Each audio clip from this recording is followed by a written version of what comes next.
So this is the No Promises podcast on number 4. We're here with Jason Perz, otherwise known as Dorito to the BMX world, and we're just gonna have a chat for a while.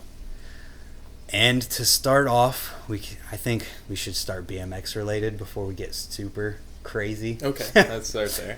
Yeah. At least keep it somewhat relatable to the 20 people that'll probably watch it. Honestly, when it comes to these things, I don't know anything about anyone. Except for, like, what I've known since I've met you, really. Yeah. And, like, so I want to go before that. Okay. Go all the way back to the beginning. Because I don't think we've ever actually talked about how you started riding or any of that. Oh, God. So, going back to the beginning of bike riding. All the way to the start. I had an uncle that worked with he was his manager, and his manager actually used to ride professionally, like, flatland. And then when he rode professional flatland, he had, like, a bunch of Haro Masters. For some weird reason, he had, like, a few Haro Masters in his garage that were completely built up in perfect condition. Mm-hmm. And he had a newer one, and for some reason he wanted to get rid of the newer one instead of the older ones, and he sold it to my uncle. He said he'd give it to him for $80. So my parents got $80 together. I think I had some money in that too from, like, mowing lawns or something. I think I maybe had, like, half of that. And then I got my first bike. And then he was actually, what's very interesting about him is that he ended up becoming a councilman, and then I think he became a mayor or something, but I've never heard from him since. But then, because of him, and also what's very weird is I always grew up with older riders. I never grew up with the younger riders. I always grew up with older riders. That's probably why I always had kind of an old school Huckett weird style, like, all those years, because I always grew up with flatlanders that maybe became ramp riders, but nobody ever had a style. And I think that's a big difference with now and then, is that nobody had I ride flatland, I ride street. Nobody cared. Every bike was set up for whatever you wanted to do. You rode flatland, sure, that's great. You rode street, I'm sure that's great, but everybody rode everything, and you just didn't really care. And also, you didn't want to go on trips and be stuck at a skate park and be like, I can't do this. Yeah. And then you also didn't want to go to a handrail and be like, I can't ride this. And same with trails or flatland. You wanted to be able to have fun on your bike anywhere you went. And that's kind of definitely changed over the years. No doubt. How old were you then? When are we talking about? That was 1998. 98. I was 5.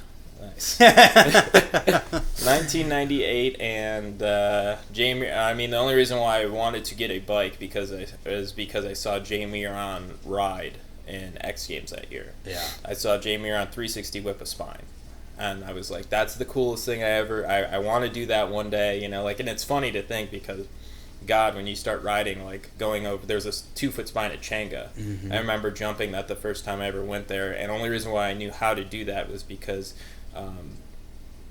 What was it? BMX.cc, Jason Suchan. Suchan had a website, and so before I would go to the park, I would read, like, how to do certain tricks on his website, and then I'd figure out how to, like, jump a spine and different things. And that's also another thing, is BMX became more catered to this. I'm either this good already. There's no in between. There's, like, if you see how to sometimes have normal stuff in it, but now it kind of seems like everything's really advanced. There's nothing really for the person breaking into the sport. Yeah. And back then there was all types of stuff. Like, Suchan worked really, really hard. I'm gonna put this up a little bit because that definitely looks like a cat toy. Yeah, he's probably pretty psyched, or she's probably pretty psyched on that. Whiskers. All right. Hopefully the cat doesn't knock over the camera. No, the cat won't knock over the camera. Anyways. Just be a pain. Anyways. So I can't imagine learning something by reading how to do it. And that was what was awesome about Suchan's page, though, is that he really, really went in depth. Like, I can still remember the how to jump a spine one. It was you want to not go too fast. You go too fast, you'll land flat. You want to go slow, and you want to kick out. You never want to jump a spine straight. And, like, just little things like that you don't, when you ride, you just don't think about it all that much. And so Suchan kept going day after day after day and putting all this stuff online. And then he had infantry, which was the his company, his clothing company. Yeah. And I was always like, I really want to. I thought that was like, the equivalent of a kid today thinking of like Monster or something. Yeah. Like I thought that was the biggest company in the world, and like if I could ever get sponsored. I remember there's one time Carrie Sayer was like, hey, that's Suchan, maybe you could try out for infantry. And like I wasn't very good at riding at the time. I think I did an air to peg bonk and a tire tap to peg bonk, but Suchan was always super nice. Mm-hmm. Suchan never like once looked down on me for being like, how do you? Because oh my god, actually this actually is funny because I forgot about this part of it. So Jason Suchan, actually, I used to hit him up every night online. I forgot about this. I used to text or chat with him. I forget, Mish BMX was his AOL name. This is AIM days, so this is way back. And be like, how do you do this trick? How do you do a tail whip? How do you do this? Like every day I'd ask him how to tail whip, and I couldn't tail whip. And I was like, how do you do this trick? How do you 3-whip? How do you do this? And I'd ask him, and he'd sit there and answer me. Like think about the difference in that today. That's why still to this day when a kid like will email me, I usually try to send him stickers or tell him something or lead him some form of direction because Suchan was always so nice to me. Yeah. Suchan didn't have to spend his nights talking to a 12-year-old, 13-year-old kid on how to do tail whips. And, but he would spend his nights doing this and always being really nice to me. And I remember the funniest one was one time I asked him, it was like, he had ramps in his backyard, and I said, do you ever wake up in the middle of the night and like go outside and like rip shit?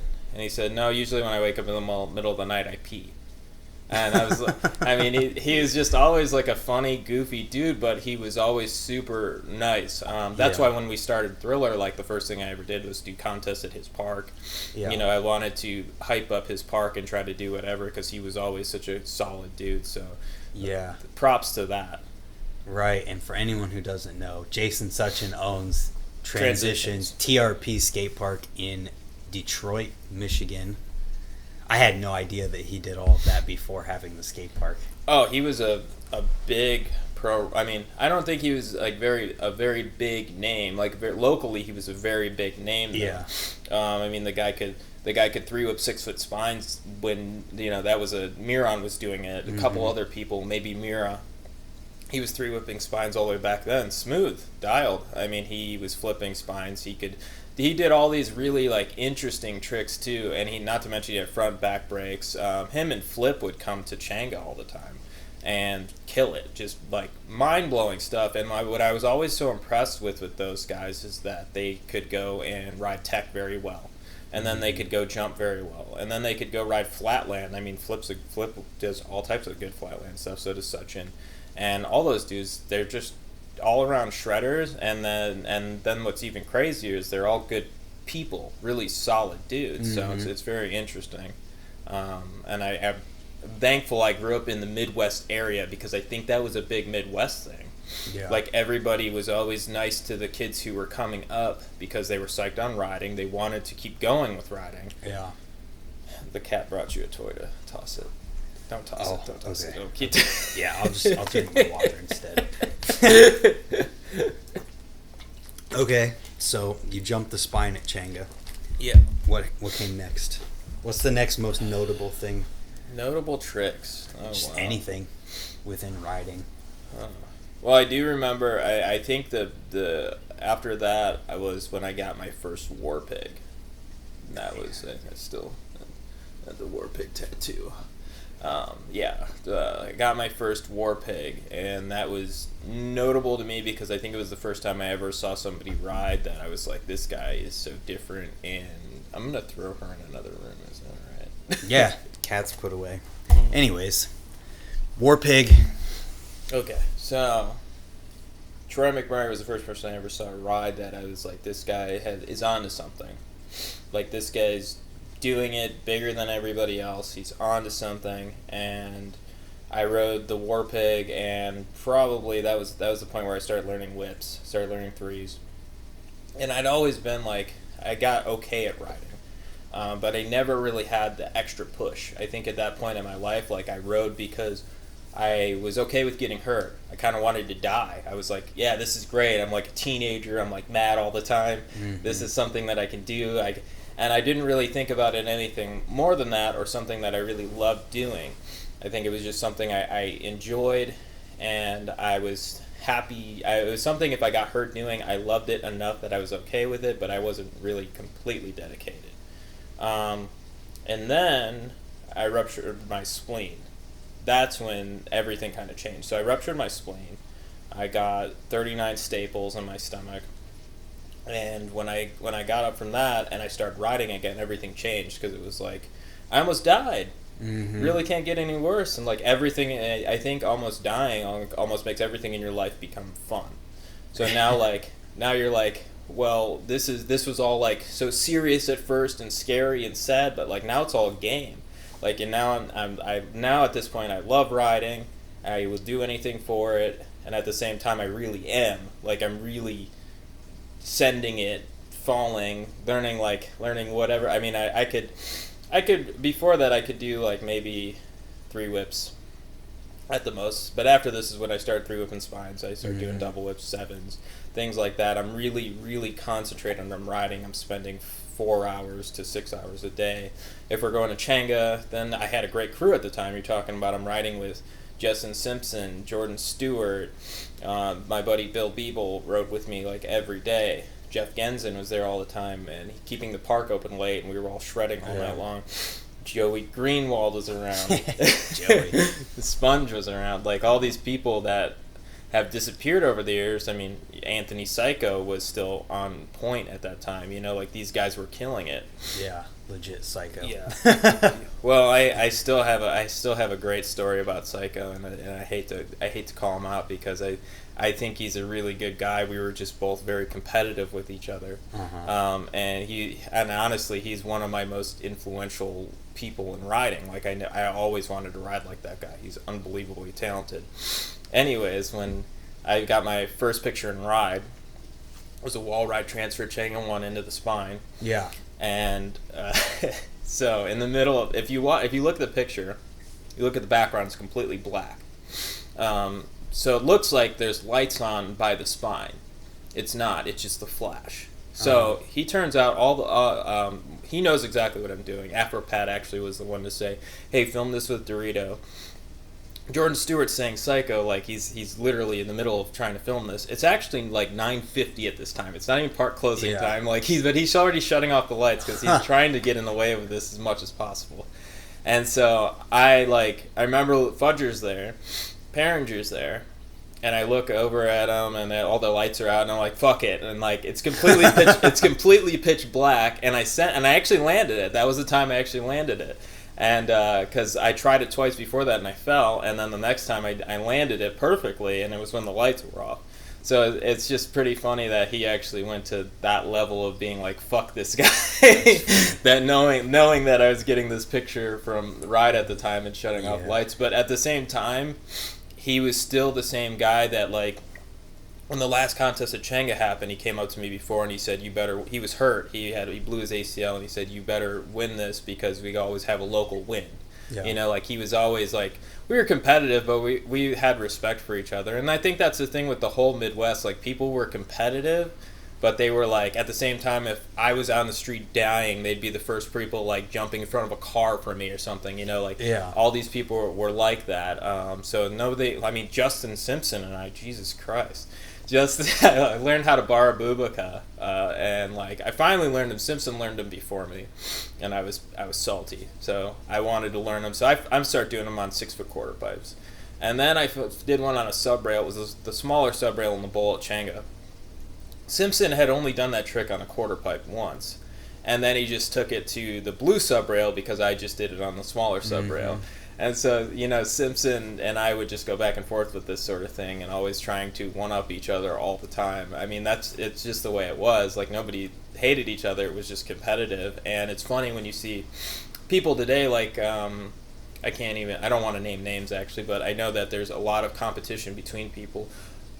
Actually, that sucks, because I am bringing up something. Back in the day, it was, like I said, it was competitive, but it was respectful. And then Changa 2 got near the end, and instead of it being respectful, it was, I'm going to ban you from the park because you got this good at riding. Mm-hmm. And then some, like, people like Rob Armour are getting in trouble, like, and people like that are like for no reason. There's nothing. Robbie's like one of the coolest dudes ever, but people that you never think that anybody would have anything bad to say about, people are making up stuff.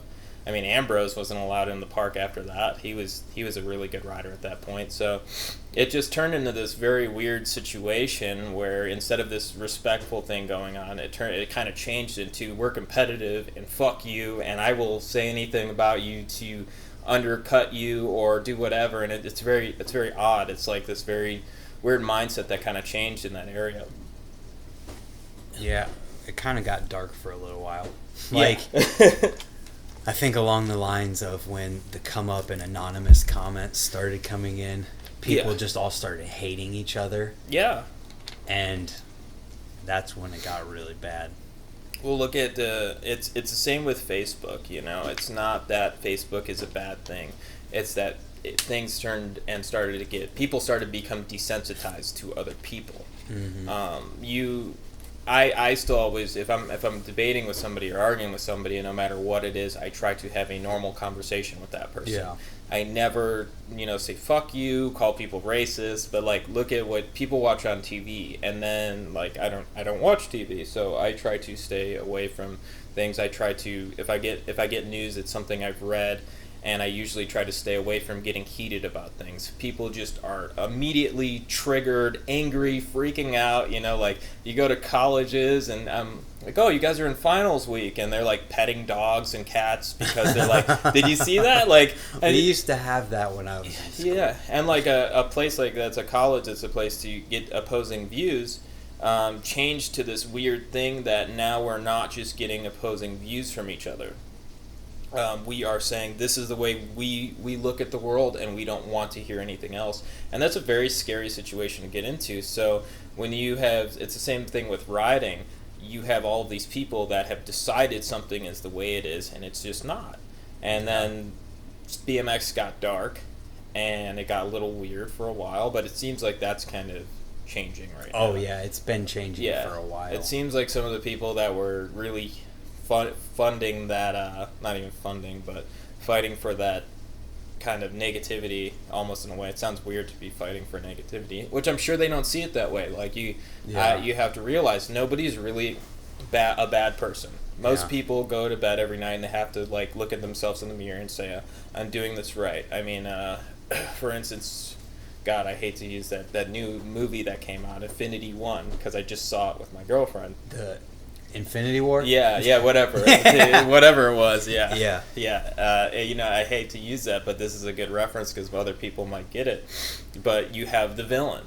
The villain's killing everybody. Like, I mean, at the end of it, he's like half the people. That was more like 80% if we're going to dice it up right. What you saw. Yeah, what you saw looked like more like 80%, but whatever.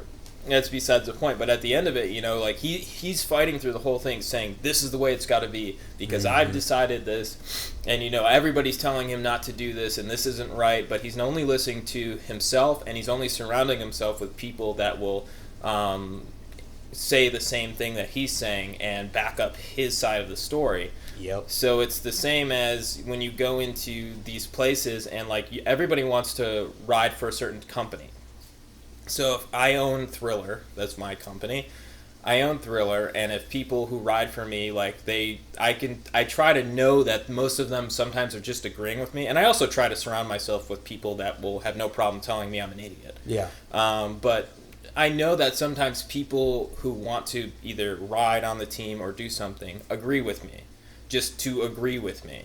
And so I have to keep in mind that. So I don't ever like just go, oh, my IDs are great, I'm perfect, I'm the sickest, like I'm doing great. So, and then when you go into skate park situations and somebody's the gatekeeper for the skate park and you walk in and that person's either saying, hey, I don't like this guy, I don't like this guy, and so you're walking around going, yeah, whatever, I hate those guys too, like you're right, and like you don't, but you just want to go ride.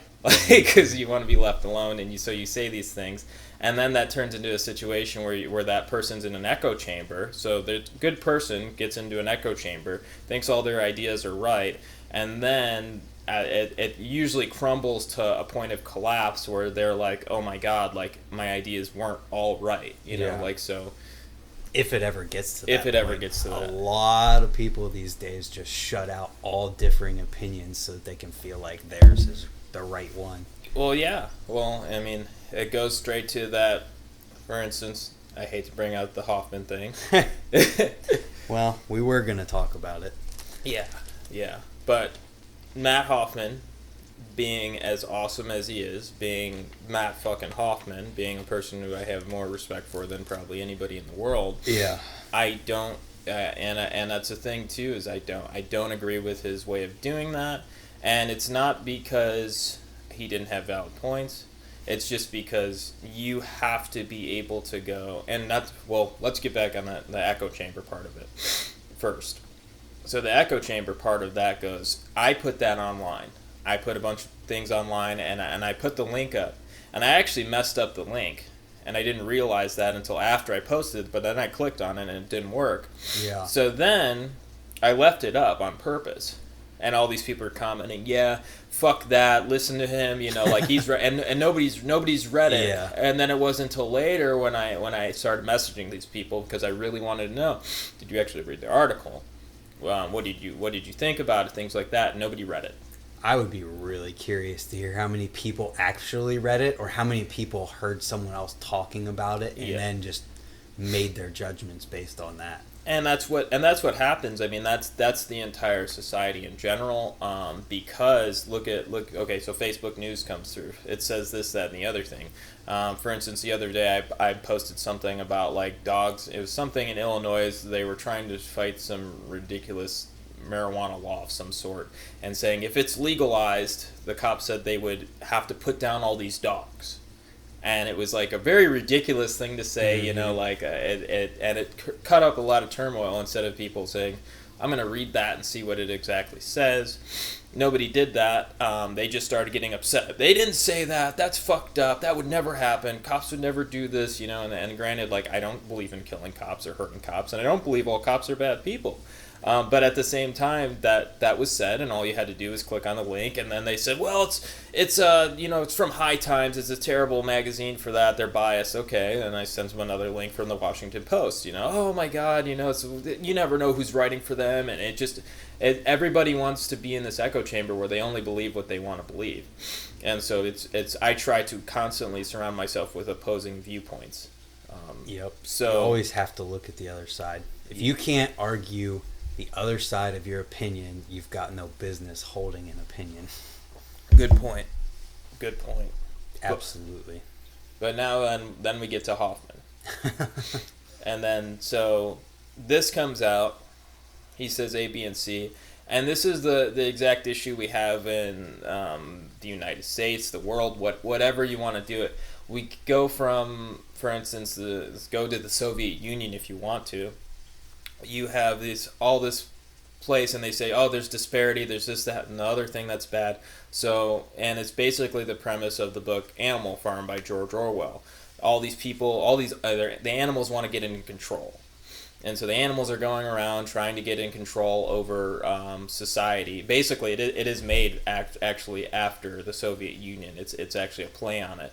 And so the animals get in control, but then they become the exact people that they were planning on not being. Mm-hmm. So that's what usually happens. So it's just this control structure. And then so when you have somebody that says, this is right, this is what we need, and I know it, and they don't let somebody else just go, I think it's this way, and let it go. Like, let it go. Even if you don't, maybe I don't agree with it either. Maybe I don't like the way they're doing things. It doesn't matter. The opinion doesn't matter. The only person whose opinion matters in riding is the bike riders. Yep. And they're the ones that don't fucking say a word, because if they say something, they're not going to make finals. You know, like it doesn't matter to me anymore. Like I'm not competing. I'm not trying to make finals, but it matters to them, and they can't say a fucking word. And I will always remember the one time when I rode in Dew Tour. And I was upset that I didn't place or something. I thought I rode better than that, but at the same time that could have just been in my head. But everybody said, "Oh, you rode better than that." And then and I got kind of a little bit, well, maybe I should ask the judges what I did, And then Chad Kagi comes up to me and he goes, yeah, you probably shouldn't do that. And I won't get into exactly how far he went into that conversation, but moral of the story is you could ruin your entire career by going up to somebody and saying, hey, why didn't I place? And that's the thing, and if you did that in any other sports or whatever, it's very normal. Like, it's very normal to wonder why, especially with scoring structures and different things. It's very normal to know why. But I mean, I've had this kid did better than this person, and I'm not even talking about contests I've been in. I'm talking about contests I've judged, arguing it with other people. This kid did better than this person. I don't know. His dad was there. He had a smile on his face. You know, like, this other kid, he looked like he was having a bad time, you know? And you know, there was some kid at, I know his name. He's actually really big. This was a couple years ago. He's a really big name now. But he rode at Ramp Riders. And everything looked so easy to him that he wasn't smiling or even laughing. Like, it was like a joke. Like, riding was that he was so good at it and put so much time and effort into it. It was a joke. And yeah, he wasn't smiling, and he wasn't, because honestly, doing 720 bar spins and double tail up to bar spins, and that isn't fun. I don't care what anybody says. It isn't fun. But what is the fun is the fulfillment. You do that because you like the fulfillment. It is fun to be nailing stuff back and forth and riding at this great level, but it is hard and it is scary, and you are concentrating, and it's not just a laughable, joking situation the whole time. And that needs to be okay, like in BMX, but for some reason we have it in our head that half of us over here are like, okay, everything has to be for fun, and you're riding down the street and that's fun, and that's great. I have no problem with that. That's awesome. But then the other half over here is like, it needs to be serious and this, that, and the other thing. And the problem we're having is that nobody's understanding both halves. You know, they're not respecting the guy, because the guy who goes there 6 days a week, 7 days a week, and kills himself every single day, that dude is dedicated, and he loves it, and he has just as much fun doing it as the other person who's just riding down the street. Granted, in the middle of these crazy tricks, he might not be having the greatest time in the world. That's a whole nother thing. That's a fulfillment thing. It's almost like a philosophy of stoicism, where it's like, I have to do this because I need to. Like, I want to. And when I do it, I'm fulfilled, and I love it because A, B, and C. It's not I'm just riding and enjoying it, because learning new tricks is scary. Like Drew Bezanson, he's a person who has fun jumping off of massive things and doing stuff, but I could tell you there's moments I'm sure he's, you know, a little bit terrified. You know, and like that, and like everybody has moments where they're a little, and if you're not scared and if you're not falling, you're not trying. And that's the life too. Like, all these people, they're not scared, they're not trying. I mean, I'm meeting kids now that are afraid to hit on girls. Like, they're like, oh my god, if I go to the mall and like there's a girl over here and she's hot, I want to talk to her, but you know, it's really scary. And I go, well, why don't you talk to her? Well, you know, it would be scary. And so they don't. And then they go the rest of their life not doing these things. It's the same as like, I want to get this job, or I want to be this person, or I want to do this. Just go fucking do it. You know, nobody's just going out and just doing these things and trying. But I mean, steer me back to course. Okay. All right, we got a lot to go back to. First of all, with the whole Matt Hoffman thing, we talked on the phone at that point in time, and we both had a lot of opinions, and I kind of boiled it down to one thing, and one thing only, that was, I think, his big mistake in what he said, in that he shouldn't have told everyone to boycott the UCI. He was using his power to get people to boycott the UCI, when what he could have done and looked good on all fronts was just say, this is happening. Can you guys try and get them to work with us, or put pressure on them so that we can all work together? Because that was the whole problem in the first place, is that they weren't working with them in the whole situation. Yeah. And like, you could have done that and made yourself look good on all fronts, rather than try and kill off someone who just has a differing way of doing things in like perspective, I guess you could say. And UCI is not going anywhere. No. It's not stopping. Those riders aren't going to quit doing it just because Well, a lot of them are. I know. I don't know Daniel's exact reason, but I remember a couple of years ago when I was in Greenville, and Daniel Durs said he was going to go to these contests overseas for UCI instead of doing Dew Tour or something, or X Games. I can't remember what it was, but he ended up doing that. And I mean, there's something that's driving them there, and that's the thing. What you're talking about is. It's a centralized control thing, and that's what happens when you have somebody who goes, this is my control structure. And I'm glad to see, for once, BMX saying, no, we're not going to do it that way and just keep going. Because BMX doesn't do that. BMX usually says, oh, okay, somebody's upset, let's fix this, let's cater it to them. And that's the thing, Hoffman's allowed to have whatever opinion he has, especially Matt Hoffman. He's fucking Matt Hoffman. He can have whatever opinion he has. But it just turns into a situation where now it'd be like if back in the day there wasn't anything going on and Hoffman got into it, started doing the contest scenes. But it'd be like if there was X Games and then somebody like Matt Hoffman said, I think I have a better idea, I'm going to try it, and then X Games boycotted him. There's just it doesn't help things. And BMX at the point it's at right now, there's not many contests. There's not many things for kids to get into it. There's definitely not beginner contests. No, actually, Hot Wheels just did a junior series. Really? In Texas, where it was only 16 and under contests, and there was different brackets within that. Nice. Yeah, it was really and awesome. That's awesome. But it's like it'd be like me saying, well, I think that's a stupid idea and we shouldn't do it. Right. Everything everybody wants to try should be able to happen, and that's how free markets work. That's how decentralization works. Like if you have someone who's in control of everything and says everything, because it's kind of like the situation and the old riddle. If I were king. If I were king, I would have only this contest, and this contest would be this way, and it would, because you don't know everything. You can't not know everything. You cannot say that my contest will be better than anybody because my idea is better than everybody's forever. That crushes growth. That stifles innovation. The whole point of having a bunch of people out here able to do whatever they want to do, creating new ideas, doing different things, is to grow. And we're not right now. We're stagnant. BMX is very stagnant. I watched somebody post something about, oh, there's this kid and he's always writing us for parts and stuff, and he wants to get sponsored one of these days, and I'm gonna put, and he put his name out on blast, and the other kids who do it too, they put all their names out on blast and said, fuck these kids, they're just, and I swear. Someone actually did that? Yeah. Oh yeah. Well, first of all, I'm not gonna say names. I just want to say, I'll tell you later, but competition breeds innovation. Yes, and that's with lots of different outlooks and point of views and people doing things, you innovate and more happens.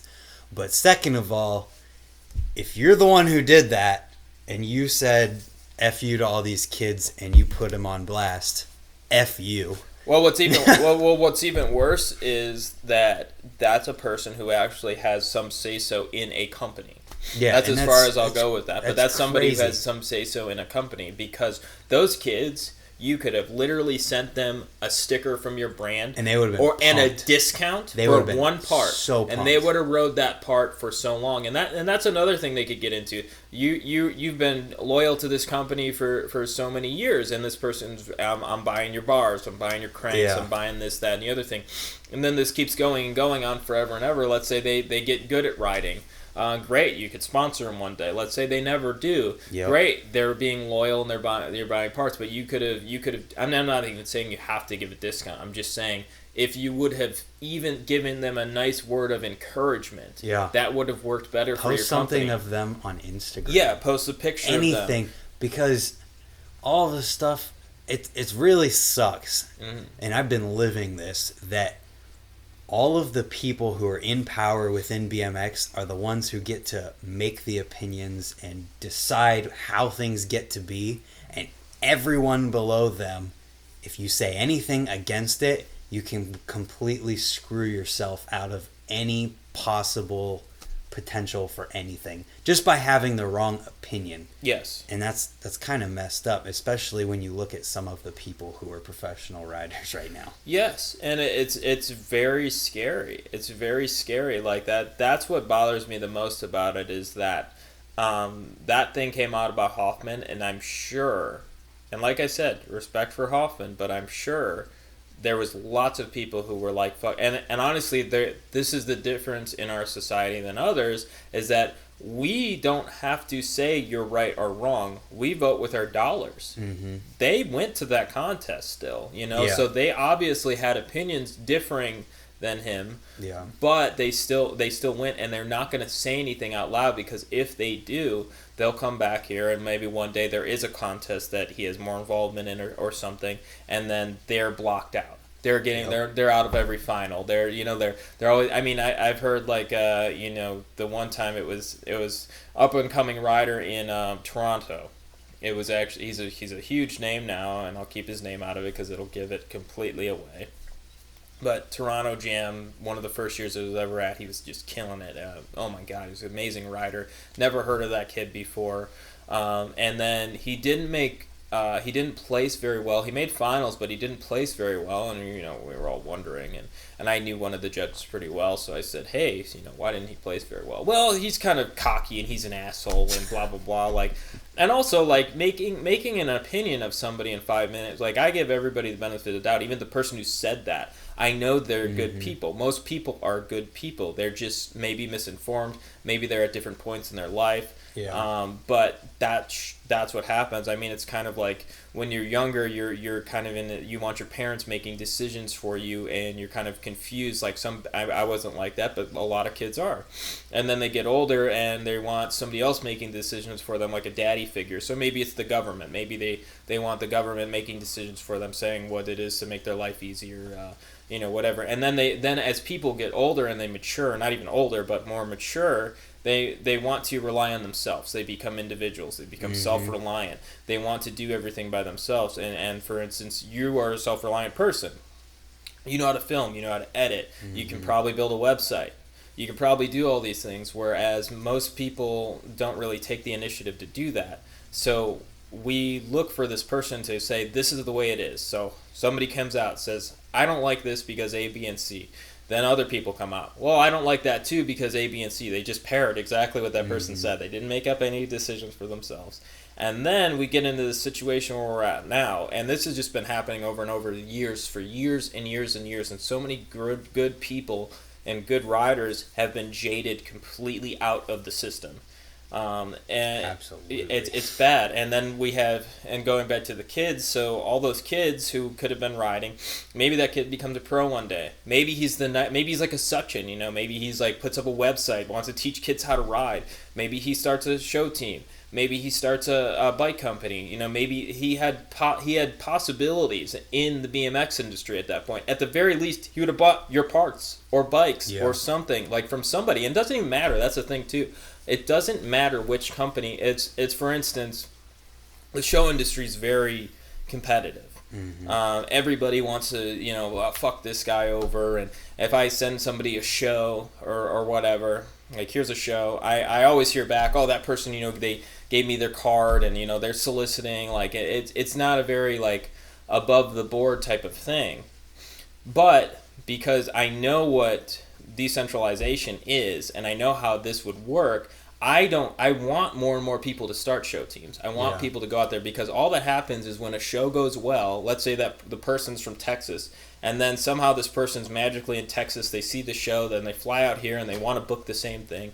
And they book it with someone like me or someone in this area that does show teams, and then that as long as the shows are going well and the shows are going good, this will keep going. And it's the same as for instance, I was looking for a bike company to not give me bikes, but sell bikes to me to sell to schools, because they usually buy Kmart bikes for the kids. And then the schools are calling me like, hey, why did you give my kid this crappy bike? Right. And I'm like, that has nothing to do with me. But what I wanted to do was get like good bikes to give to these kids, and I called a couple people and they weren't very interested in it, but that's besides the point. My point is that if these kids are getting on real BMX bikes, no matter what, they will be going to a bike shop at some point. Yeah. They will, at some point, need to get something fixed, buy a new part, whatever. As long as it's not sitting in their garage, yes, and they never ever touch it again. Yeah, yes, they're gonna have to do something. Yes, and so this creates. I mean, and even if they win this, it sits in their garage. They're probably going to sell it. Yeah. And then another kid might get a great deal and start riding. But there's possibilities in that. Mm-hmm. There is no possibility in crushing people's spirit. Absolutely. No possibility. And no possibility in getting rid of these things at all. And it's important to think about, too. For every person who's out there saying F you to kids and whatnot, there's 10 other people who are doing good. Mm-hmm. We're not talking about the good people because they're out there doing their good thing. And obviously, you never hear about the good stuff. Yeah. We always focus on the bad. Mm-hmm. Like, there's always going to be good people doing these things. But I think it's important, too, to focus and talk about the bad so that the good can speak up too and push that out. And I will 100% say that I would not be sitting here right now if it wasn't for people restraining themselves from crushing what I was doing. Yeah. Because when I first started making videos, I mean, I didn't watch any other videos. I just did it. Yeah. And I was on AOL Instant Messenger messaging the good guys too, telling them all kinds of stuff. And not one time did anyone other than random comments say, this sucks. Like, what are you doing? Why are you doing this? Like, I never had one person talk bad about it. And I think, who knows what would have happened if they did. And it was always constructive. You know, like, that's what I think the big difference was. Because you have to remember, this was a tough era. So it's kind of like, for instance, people, I'm an ex-addict. Mm-hmm. People, for some reason, think people who get sober off heroin and go to, like, an NA or AA meeting, people, like, love them back to life or something, you know, like, and that's bullshit. Like, you will get your ass handed to you. You will get locked in a room if they think you have a fucking problem. Mm-hmm. You will get yelled at, screamed at, told you're an idiot for doing stupid things. But at the same time, these people are doing this because they care. So it's similar to your situation. And I grew up at Chang'e 1. The older guys were terrifying. That's what I've always heard. Yeah, like, I literally was so scared of one of the guys one time. I was like 12, and I was on the 6-foot mini ramp, and one of the guys said I was in his way. And instead of, like, I was so terrified of them, instead of doing anything like me riding down the ramp or getting out of his way, I literally took my bike and just got on it and bunny hopped off the side of the 6-foot mini. I just fell, like, real bad, you know, like, and there's all these situations like that, or, like, they had no problem, like, you're sitting on the box jump in their way, they're just going to they're going to ask you once, and then they're going to plow into you. But you learned fast. Yeah. And none of these people did any of these. I mean, it sounds terrible because people are like, oh my God, that's so bad. But at the same time, I learned quickly. Everybody who was there learned very quickly. Mm-hmm. And if I would have been hurt, because I have gotten hurt there before, those same guys were the ones picking me up off the floor, taking me to the hospital, waiting in the hospital room with me all night long. You know, so it's a respect thing. Like, you have people that can, and you're a new kid getting into riding. You have people that could just say, hey, I really like what you're doing, but, you know, like, for instance, your videos, but, you know, you could probably do this better. Mm-hmm. Maybe watch this video, you could see what you're doing. Yeah. And so it's not like people sat there and just said, you're great, you know, you're awesome, because, like, that's ridiculous, too. That's the whole participation trophy shit. That's not very helpful either. But it's helpful if somebody says, you're doing great, like, you emailed me to get some free bike parts.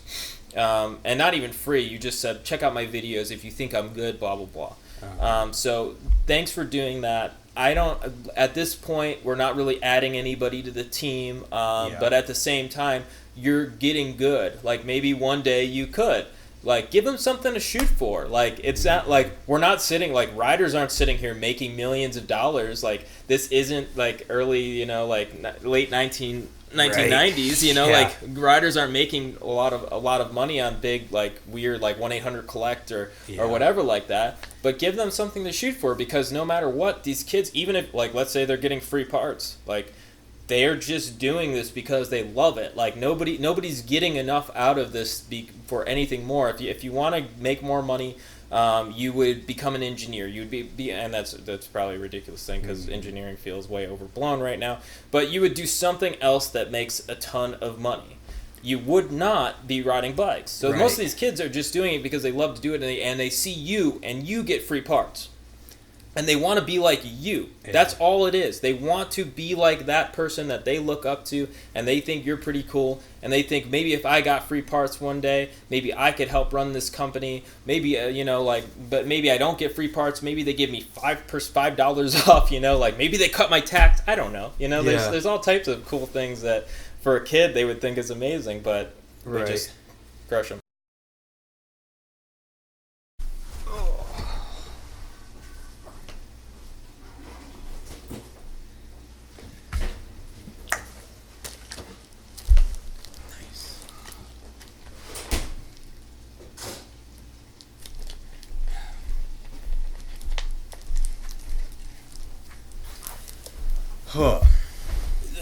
Yep. Anyways, though, trying to think. I had something in my head.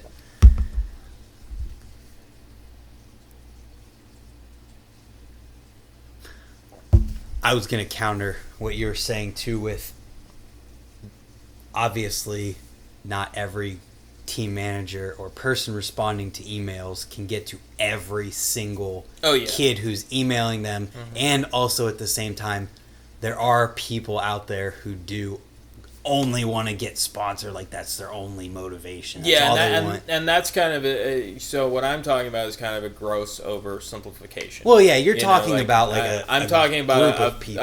one or two bad eggs, but at the same time, if they're in the industry in these upper spots, that happens. I mean, it's very diced up, like you said. Like it's not everybody doing that. And at the same time, though, I will say that it's becoming a problem. It is more and more of an issue. Whereas back in the day, it didn't seem like much. You had somebody like I love FBM because John Courts works for them, and the other people that work for them. But not a big fan of Steve Crandall. Mm-hmm.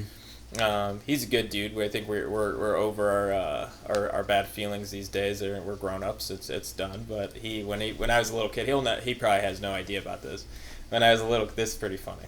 So this is why I always try to be nice to kids, because I see the how much certain things might impact them. Mm-hmm.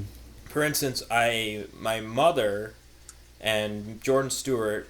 My mom took me and Jordan Stewart and I all the way out to Binghamton, New York for the first Ghetto Street contest, which was awesome because it was the first time I ever got to see Hollywood ride a contest, and that was really cool. Yeah, I can't imagine. Yeah, he 3-whipped over a sub-rail which had a running car under it, and FBM always puts on great jams. They're known for putting on great jams in contests, but I got there. I left my bike in the way of Crandall. And if it was an FBM, he would have moved it. Secret, it was an FBM Angel of Death. But he somehow didn't know what his bike looked like. So he threw it down a flight of stairs, called it a Harl Blammo, actually destroyed my back wheel, bent my handlebars, and I couldn't ride the contest that I came out there. And then I paid for it, and whoever was doing the money for that contest wouldn't give me my money back. That's crazy. Yeah, so it's like, and it's not that, I don't hold it against Crandall till this day or anything, but it's just why. Yeah. I would never destroy someone else's property like that, whether I thought it was the dumbest thing in the world or not. And not to mention it was an FBM Angel of Death, it makes it even more ridiculous. But I would never do that. But you just have to. I would say that it's not that everybody's doing bad things or they're doing wrong by disregarding some of these emails or even being a little bit edgy with the kids. Like I've done all types of things like that. I get it. But it's more try to understand what you're doing. Try to understand how this could affect this person. Yeah. Put yourself in the kid's shoes. I mean, no matter what you say, like At some point, I mean, I was riding as a kid, and I didn't think about ever being good enough to get sponsored or anything of that sort. I wanted to be, but I didn't think I'd ever be good enough to do anything with riding, even at a small level. Yeah. The cat is back, and she's gnawing on your equipment. We're not gonna gnaw on the camera equipment. We'll just shut down the conversation for the cat every 20 minutes. Yeah. Well, it happens. Yeah. It's not a big deal. It adds character. Yes. This has character now. Definitely is something like that. Anyways, though, things definitely were a lot different back then, Mm-hmm. as far as what you can see. I mean, and I also, to cut you off 1 second, I hate to say the old days were bad. That's not what I'm saying. No. Nobody's saying the old days were bad. Well, obviously with that story, Yeah. that's the opposite. Yeah, That's yeah. like the old days are bad, and Yeah. and one perfect like comparison you can make is, can you imagine what it would be like if they made shot for shot Criminal Mischief today? Oh yeah. That people would probably be in jail. Yeah. You know what I mean? Like, those dudes got away with a lot of stuff, and the culture's completely changed as far as that kind of thing goes. Well, it's scary to me because we kind of, and we don't see it because when you live every single day and you walk around, you never really look up, and that's scary. So what you just said is very interesting. Like, now they could literally just go online and put a couple things in and figure out exactly where you were at when you broke whatever over whatever. Oh, yeah. And did whatever, and probably find you and lock you up because of this. I mean, that's all completely legal right now. Yep. There's people will, if somebody's watching this, they will try to correct me and say that is because of the Terrorism Act, Homeland Security. But no, that's actually the NDAA changed that even more. So now it's anybody they can do that. So like that's terrifying. So like if someone sees you breaking a rail in a video, yeah, or like cutting one or something like that, that could possibly. I mean, it just depends on who caught you, who filmed you. Was it on their camera? Do they care? And what happens a lot of time with criminal cases, and this is what I deal with a lot in my business. Is it really worth it for me to pay this amount of money for a lawyer and everything to do so? Or is it less money to fix it? Most of the time, a rail, you're probably not going to get in trouble for. Right. Taking A TV, throwing it through somebody's window of a car, yeah, you probably get in trouble now. Right. But, it's just rule number one is just, no, don't like harm on another person's property. Yeah, and I honestly don't even really like riding street for that reason alone. Like, I love doing street things and going out and whatnot, but I get so paranoid because I'm like, dude, any second cops could roll up, and if you made one scratch on something, you could get in trouble and instantly I've gotten in so much shit, and what's even crazier is like, so I have done bad things and ended up in bad situations, and I get that. But I have done nothing and ended up in the back of police cars and in jail for riding street without even doing anything. There was one time what was it? Brendan Wargo actually got to see me get pulled over one time. That was pretty funny. We were together and I got pulled over, and I don't know if it depends on where I'm at. Because you guys could be in the hood and being white, and in the hood they'll be like, what is this person doing? Yeah. I could be riding someplace that's a very white place, and they'll be like, what are you guys doing? So it just depends. Are you in a predominantly light-skinned or dark-skinned area? Where are you at? And just being on a bike, like, and just being on a if bike, they see pegs on your bike or anything like that, instantly they're gonna be watching you, because I mean, they can't do anything better than that, apparently. A lot of the times there's at least one person who's just, that's what they're looking for problems. Oh yeah, and if you look out of character, then yeah. Well, they I mean, the one time they tossed my entire car and they found a spray paint can, which was for my bike. And then they ended up taking the spray paint can and taking me down and to showing me this building that they said I like graffitied on, and I was like, I assure you, I have no fucking talent for art at all, so that definitely couldn't be me. But they were convinced of it. So, and then I got taken downtown, I got some fine that was like $250 that I had to pay for them to like clean it up or something. Yeah. I didn't have anything to do with it, but I still just paid it, and so and then also driving trucks. This is even hilarious. So over the years, I've gotten smarter, and so now I got pulled over and they gave me a ticket for driving a truck that makes money or something. Literally, a truck and trailer that makes money, and it wasn't under commercial. Okay. So I went into the court case and kind of like, well, it's pretty funny. I could talk about it now. It's not like I can get in trouble again for the same crime. I sold them. I started making a joke about it. Like, you think we ride little kids' bikes around to make money? They were like, the judges laughing. I wish it would have been on film. It was like a fucking Hollywood movie. But the judges laughing. Everybody's laughing. The cop's upset because he's trying to hit me with this charge and whatever. Yeah. But like, you get just riding bikes in general. You can get into trouble, but at the same time it is kind of the rush of it too, is like you are in and out of spots, you're having fun, and most people like aren't really there to, like, if you're grinding a ledge, you're not really damaging the ledge, right? If you're grinding a rail, you're not really damaging things. If you're taking your peg and you're putting it through the front door of a building, sure, you're damaging things, but most people don't do things like that. Yeah. So it's kind of this big misconception that most of these people, we're all riding around just trashing the world. In reality, where most of us, if you grind metal on metal, it's going to do as much damage as your hand running up and down the rail for 10 years. Mm-hmm. It's not a big deal, but people think of it that way, and it's also a great way for cops to have something to do. That's what they're there for. They need a job. They need something to do. That's all government it does. Government doesn't produce anything. Government is whatever is out there, and they need jobs. And so, how do they get paid?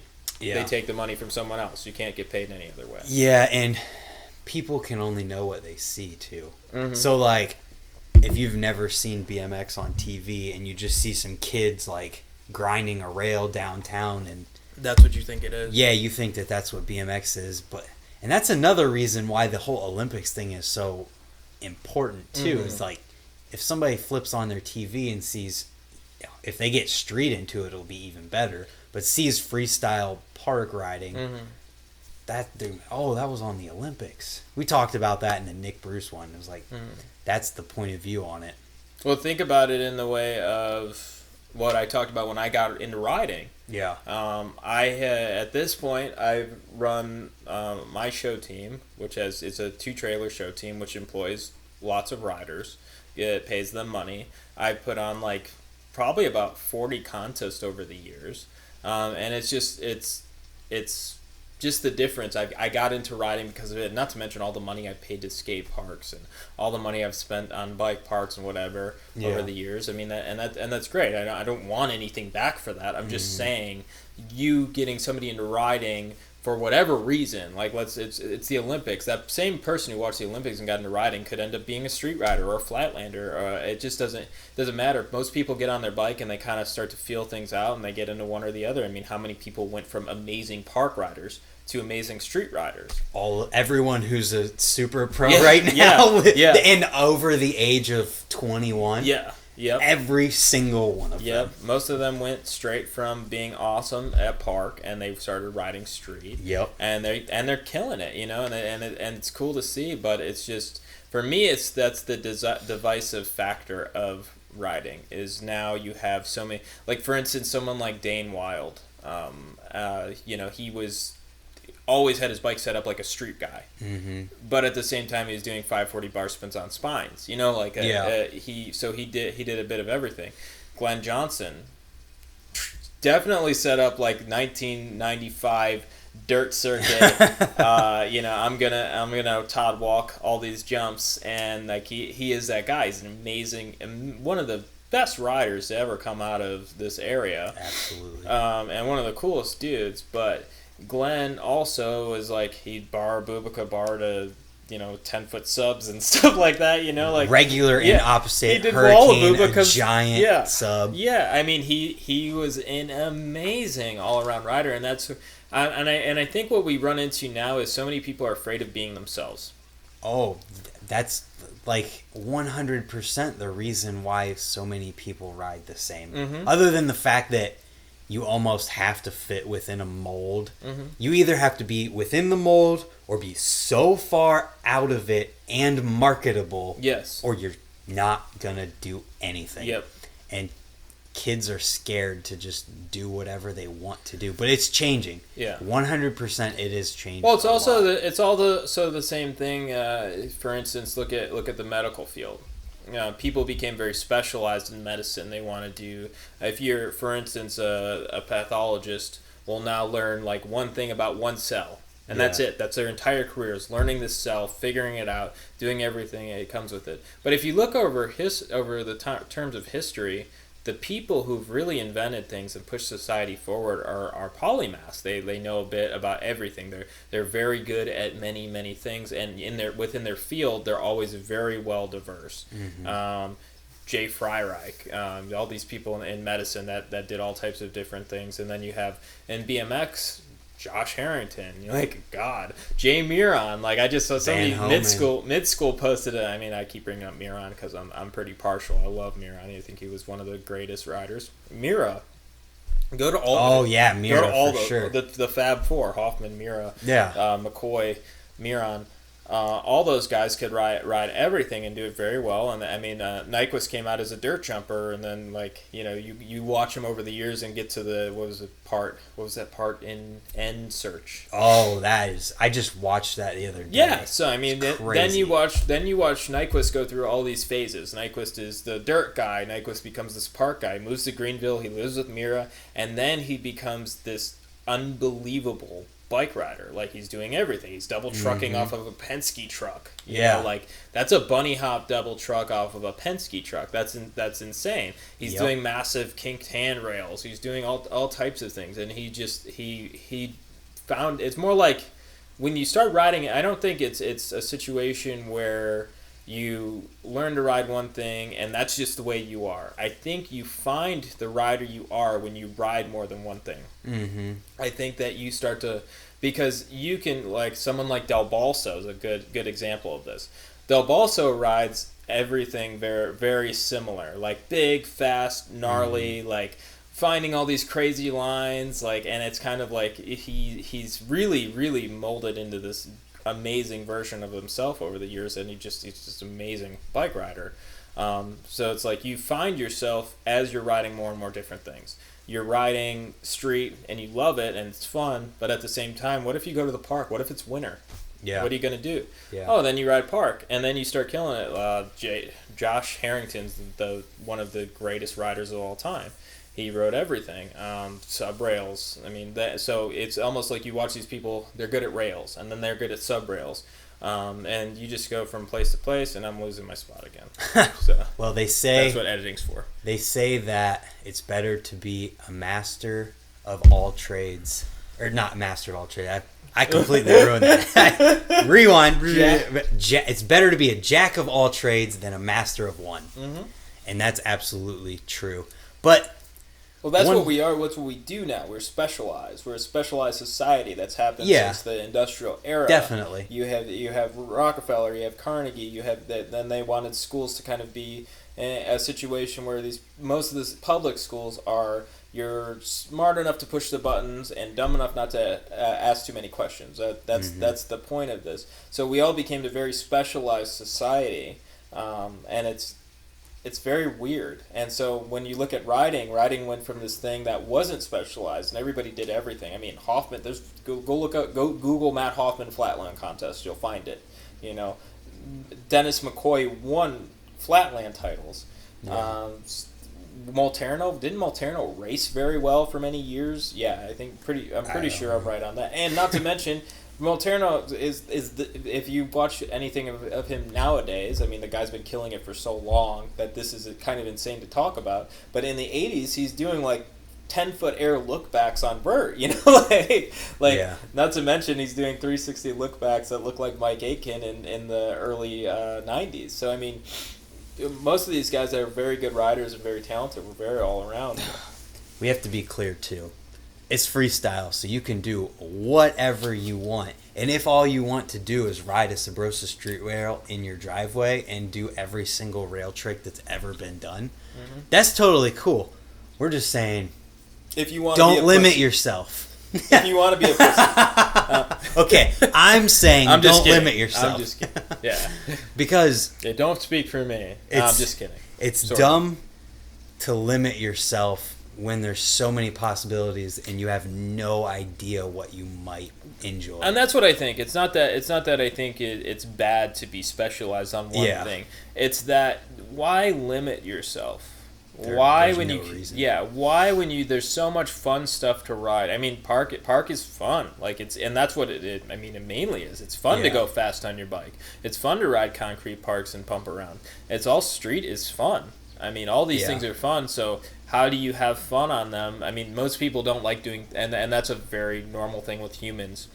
Humans do not like doing things that they're not very good at. Yeah. If you're not good at it, you're not going to do it. Right. So why not be pretty well-rounded, able to ride whatever you want to do? Oh, absolutely. I've kind of changed my opinion on it throughout the years, too. I mean, I have a shirt that literally says, like, you're not a street rider, you're not a park rider, you're not a dirt rider, you're a bike rider. Mm-hmm. And, I mean, yes, I do still think that, but at the same time, I know people who are like, I don't like riding trails. And I've seen these people try to ride trails and they just die. And I'm like, well, I mean, I guess I understand that. Now I've gotten to the point where it's like, what I can't stand and what I'm way against is when people are just like, I hate trails, I hate skate parks, or people are like, fuck brakes. Yeah. And they're just like, for absolutely no reason, or people who've never even tried it, just, you're making a blanket judgment and you're just making this statement. And you've never done it. Yeah, or when people who are in positions who are professional riders are saying these things. Because one thing that BMX absolutely as a whole doesn't super care about is their effect on other people. Because it's freestyle. You do whatever you want. I can say whatever I want. And yeah, there's a lot of people who aren't making those blanket statements. But the people who aren't making those statements are also not speaking out towards freestyle and doing whatever you want. So all we see or all we pay attention to is the guys who are like, fuck this, hate that. Well, I mean, what goes on the news? They don't pull people in who are saying how great of a world we live in. No, we're in reality. Like Steven Pinker came out with a book called Enlightenment Now, and it talks all about how the world we live in right now is better than it ever has been. Absolutely, and it's true. But if you look at on TV, you would think we're pretty much going to get nuked tomorrow.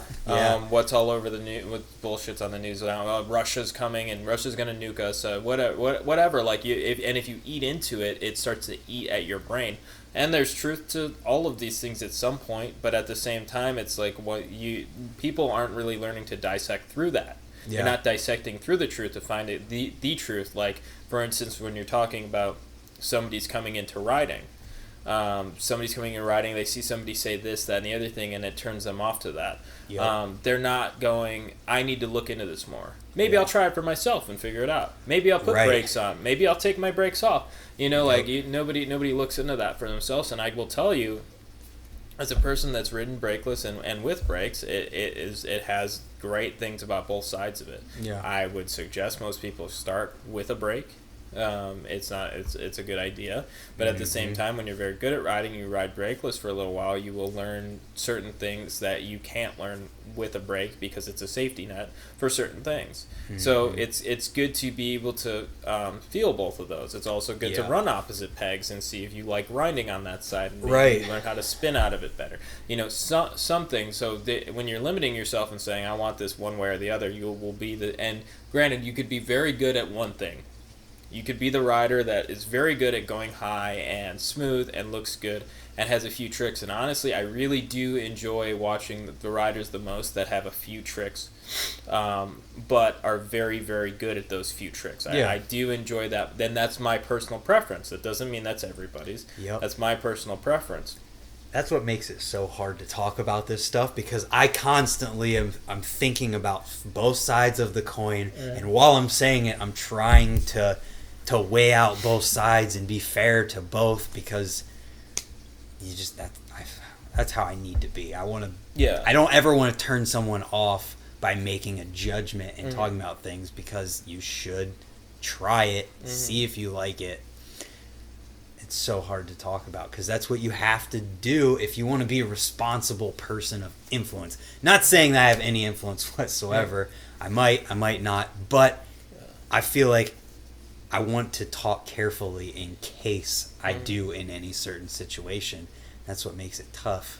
Well, there is things like riding. I think riding is a very specific thing that there is not much of a right or wrong. There isn't. And riding is very specific to the world like that. There are things that are wrong in the world. There are natural laws of the world that are wrong. Like you do not break those. And I'm not talking about what the government says. I'm talking about like stealing is bad. Yeah. You know, killing people. Well, murder is bad. The translation actually, and if you're a Bible person, it actually if you read it in Hebrew, the Hebrew translation is murder. So I mean, it's all, these things are bad, and it all really depends on you. Like, I don't think I could kill somebody and be pretty happy about that. Yeah. I no matter what the situation. But you know, I do understand that there's a point where somebody runs in the house and tries to kill me and everybody in the house. Maybe you need to do so. The point is that riding is the opposite of all that. Riding is the place where you are able to be free. You are able to do whatever you want. You can ride. You can try this, that, or the other thing, and figure out what you like. And there's not many things in the world that you can do that with. Absolutely. I think we might have talked about riding a little too much at this point. But as far as like perspectives and well, we can edit that. That's what editing's for. I'm not editing this. Anyways, as moving away from philosophical things, we can get back into it if it comes up. But let's go back to you and the 2004 video. Which one? The one where Evolution? you did the three double whip. Three double whip video. Funny story. Well, let's talk about, like, because I think I mean, at this point and where we talked about, you were talking about being able to three whip and your spleen. So I did the Aspire video part. My Aspire video part is literally all the tricks in that as I'm learning. Okay, so let's talk for people who don't know what Aspire is. Okay. Too.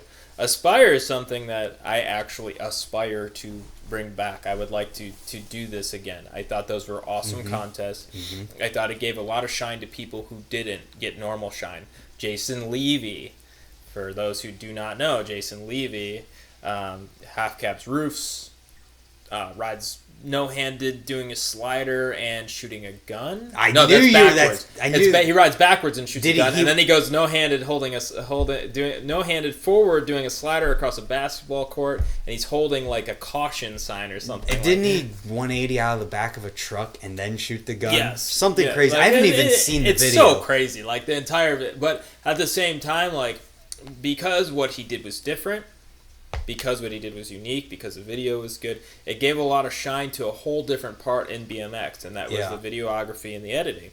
Nobody really cared that much about that before that. It seemed like it started to be, because I didn't do very well in that contest because I used a one-chip camera, and I was like, oh man, you know, like I can't afford this other camera, you know, but at the same time, that didn't matter. It was that there were people that were more dedicated about filming, that spent their life and their time filming and did editing and did a lot better than me and Jim Gall did, which is funny to think that Jim Gall now is Purple Films guy doing Ford commercials all the time. But, you know, at the time, Jim had a little shitty camera. He was a little kid, and he came up to me, and he was scared, and he said, you want to film this video part? And I said, sure, we'll do it. Yep. And so that whole video is me sending everything I could possibly send to learn whatever, and so it's very sketchy. It's my sketchiest video ever. My worst riding probably ever, I'd say, like in a video. Like it's just very sketchy, but at the same time, like it has a lot of good memories. Like doing curb rails in pajamas when I was like half asleep, and like just weird stuff like that. But it's a cool video part, and also getting to talk to Jim Reinstra. Yeah. You know, like that's who put on the contest. Yeah, that's who put on the contest. Yeah, he's an awesome dude, and he was, you know, and that's another thing too. Speaking about being inspiring, he hit me up and said, "Hey, I'm really sorry. Like, you know, you didn't do very well in the contest, your video and editing, but your riding was great. Like, you rode really great. It was solid. Like, we were really pumped on it, and that was motivational. You know, that made me feel good because maybe if they did another one, I'd put it out. I think that was actually maybe they did one more. I think they did, and it's really funny that you said that because I've talked to Carl because he had what was it?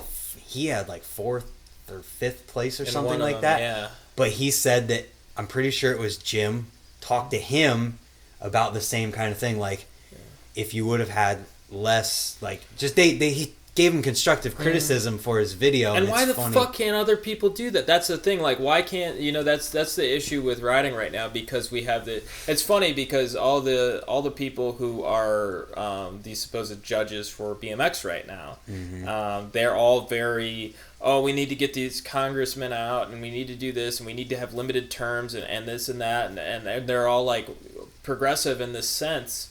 And that's fine to be that way. That's not my point. My point is that how the fuck are they pretty much in monarchy king judge mode for life, you know? And so they're king judge mode for life. Nobody else ever gets in there, and they don't care if somebody's more qualified or whatever. It's just this person's been doing it for this long, and we want to keep this person in. And and at the same time, if you deserve to be in, and you've done these certain things to be in, great, you know. And there's not talking about all the judges. There's some awesome judges that are amazing people. Right. But I'm saying most of these people are just in this thing forever. Yeah. And then you go up there and you say something to one of them, and then instead of them being like you said, how Jim was to me, Carl. I know he was like that with every Jim. Yeah, I'm sure he was a solid because dude. He called you and he talked. I'm assuming, I can't 100% remember that it was Jim. Yeah, but I feel like it was because he talked about how Carl could have done better. Yeah, and what he could have done to do better, and just the fact that he did that says that he probably called everyone else and did the exact same thing. And he was constructive, and I could tell that he actually did feel something about people not placing. Like, I could tell you, because I'm the same way with my contest. I wish everybody could place. It just isn't the way it is. Yeah. And I could tell he actually felt something, you know, and it's just very interesting that all of these people now, like, oh my God, this person asked about his place. I'm not going to, you know, even fuck with that guy anymore. You know, he's an asshole, he's cocky, he's conceited, he's this, that, and the other thing, making up this assumptions about somebody without even seeing them. All right.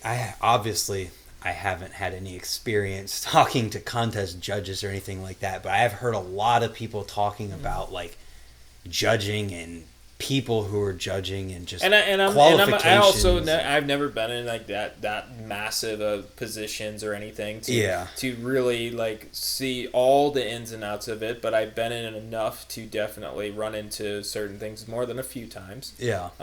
You know, I'm not like someone like Nick Bruce or something who's competing in everything around the world day after day.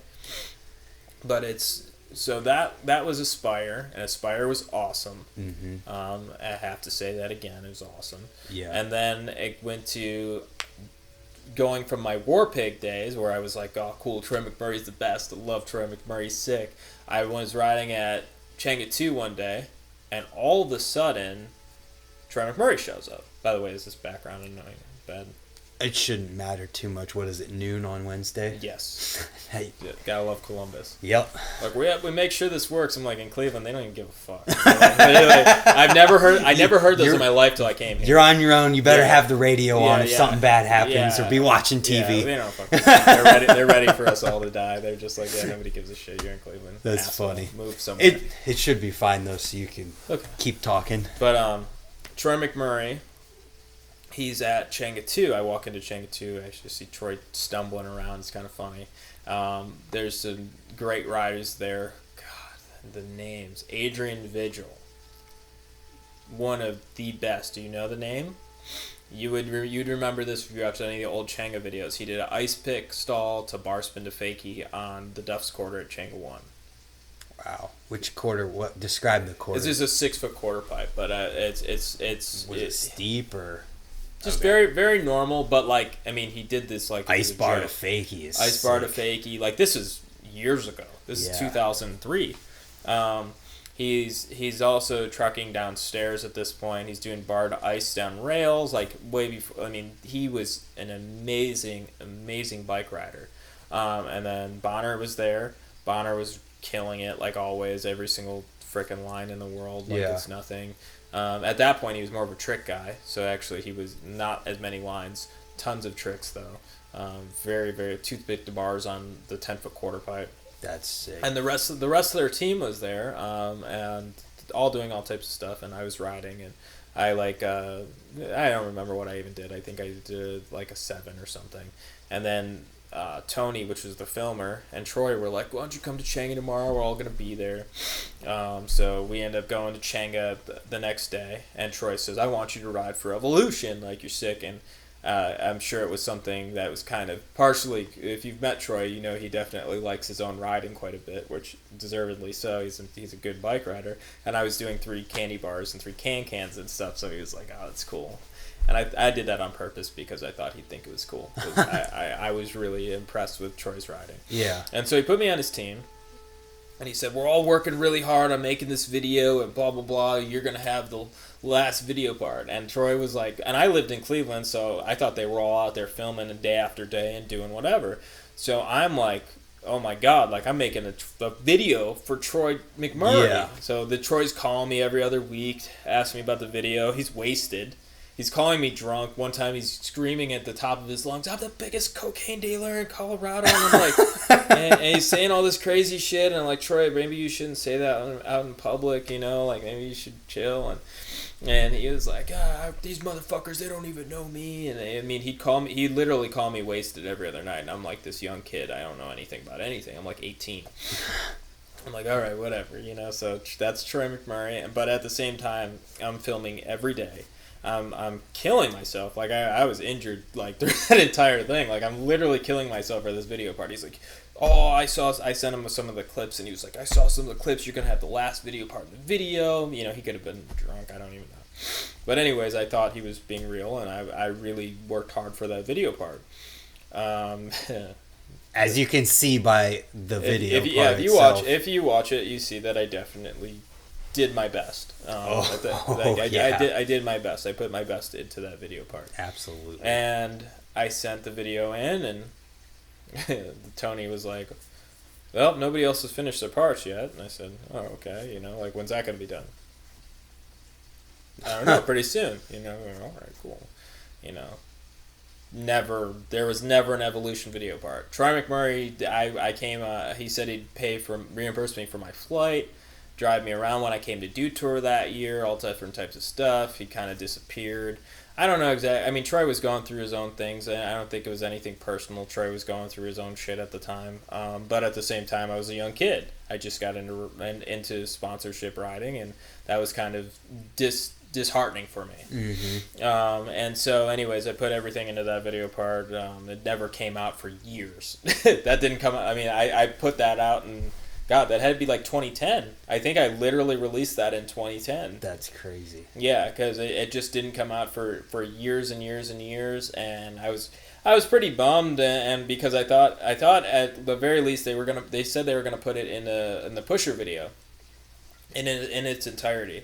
It didn't get some of the clips got pulled out, and that's the thing. It was the pusher video. They can do whatever the hell they want. The video is still awesome, and I'm honored to have some clips in that. It's amazing.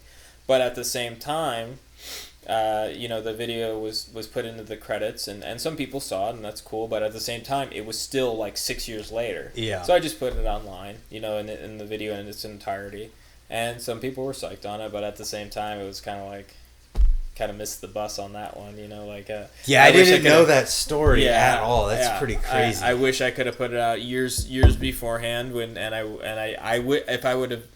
if I would have known nobody else was doing it, I would have just put it out myself. Right. But I thought this was going to be a video, and I just thought they were taking a long time. And then also I was newer in the industry. I thought that was just maybe things take forever. I don't know. Yeah. You know? Well, being someone who makes videos, I know how easy it can be for things to just be forgotten for a long time. But this was a situation where it was. I mean, for you, I could see you made that video. We made the part though. Like I didn't send him clips. Like the part was done. You know? I mean, just like before you put it out for the world to see. Like I could see how easy it would be to be done with it, bummed that it wasn't happening, and then forget for 6 years, and then be like, "Oh yeah, I did. Oh hey, I have this awesome video." Yeah, I did. I had no idea. I can't even remember. I think Tony Tony was awesome. So all things aside, Tony was the guy who ran the company with Troy. Tony was awesome. Still a friend till this day. Great dude. I think he put it online for me, and then I uploaded it to something, and then I can't remember how that went, but it got posted a couple places. It did whatever. It was cool. I mean, I was glad that people got to see it at some point, which is all I really wanted. Right. It wasn't that I wanted to be famous because of it or anything. It was just, hey, I did this video part. I worked hard on it. I liked it. I hope people see it and think it's cool, and like some people saw it, thought it was cool. Oh, dude. I can't imagine, like, having this person, you could say idol, person you look up to, and being like, you want to make a video for us? It's going to be the end. Heck yeah, you're going to put everything into that. I mean, dude, think about when you start riding, like, especially in that era. That era is much different than today. Yeah. You make video parts, you put them online. Yeah. In that era, you made videos. And to get the last part in a video of that size, I was like, especially like with riders like Nick and Adrian, and there was all these, Mike Meister, I think, was even on the team, with all these amazing dudes on the team that were like way better than I am. Like, I wanted to be at that level, so I made my riding at that level. Like, I did everything I possibly could do to ride to the level that they were, especially if I was going to have the last part. I didn't want to look like an idiot, and so but it was you gotta produce. Yeah, but it was all Fugazi, All right, last thing I want to talk about with that video is that I remember seeing in the description that it could have been the first ever 3 double whip in it. Over a spine. Yeah, for sure it was. And that's in an era where you could claim something like that and actually have it be somewhat like checkable and reputable. As far as now goes, though, you can't even say NBD as much anymore unless you are 100% sure. Well, I would say, the one thing is there was a good website at that time. I don't know if it's still around. I want to say it's called 20-inch BMX. I can't remember. Was it just like a list of tricks? It's a list of tricks. It's still there. Yep. My name's on it because I ended up writing him because everybody would have thought with how ugly that 1-3 double whip at Bago was that was the first one. Yeah. There was one that was in a props video but the spine was too small to do that on. I was trying to do it. I got away with one that was like hideous looking, and I was like, great, I'm done. Like, fuck this. Like, it was like a 4-foot spine, and the Chang's one was like 5.5, and I did it on the Changa one. That was probably a year before that contest. Okay. So that was definitely the first 3 double whip on a spine, for sure. That's sick. For sure, yeah. That's way sick. Yeah. And it's cool too because we started first double whip backwards on a box too. Dang. But that was definitely looked like a first double whip on a box. Or backwards. Well, the bikes were different. You're coming in hot. But it's we can make up excuses. I'm alright with that. Yeah. All right. The bikes were different. Way harder. You're going really fast. Nick Bruce does that stuff now, and it's easy because the bike's easy now. Back in the day, I was way sicker. Yeah, definitely. The sickest. But I think it's cool how we started this talking about how you were looking up to Jay Miron doing 3 whips on a spine, and then you ended up, and you were saying, that's the sickest thing ever, I want to do that. Yep. And then you ended up being the guy who's done the first 3 double whip over a spine. That's awesome. It was. I think my favorite part of that was 2 different things. I did. Daniel Durs came up to me and said that was, he knew that I did that first and he was pumped on it, and then Mira came up to me and said that. I actually did shows with Mira at one point. and vert shows and box jump shows with him and Brian Cunningham. Nice.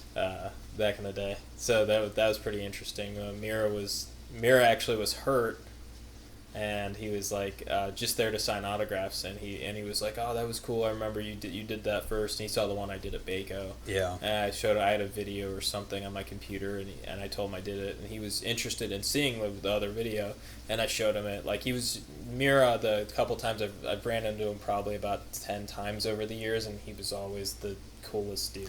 Yeah. Like, you know, you kind of gotta be it when you're gonna be a superstar like that. Well, he was one of the nicest people I've ever met. On top of, like, you know, yeah, he was a superstar and stuff, but he never acted like that. Yeah. He was always just a super down to earth good dude, you know. So that was very big for me to be able to have him come up and say that, and Daniel, when I came to, and I actually don't know if this is legend. So this is kind of like one of those like legend stories that I don't know if I actually had anything to do with this. So you know how Daniel invented the nipple twister, those cork sevens.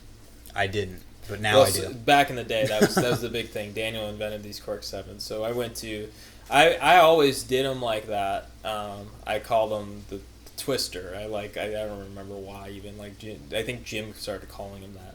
And I went to Woodward, and Daniel had these, like, if you watch old videos, I think it's 2005 or something. Daniel does sevens, and he's super like humped in the bars, and they're kind of gross. And then after that, he comes out and does them like perfect. And I started doing them dipped, and he asked me like, oh, I want to do. And Daniel's like one of the coolest dudes. I have so much respect for Daniel. He was like, I want to seven more like you and dip more, and you know, I will do sevens like that. And this was his English was a little bit worse at this point. This is a long time ago.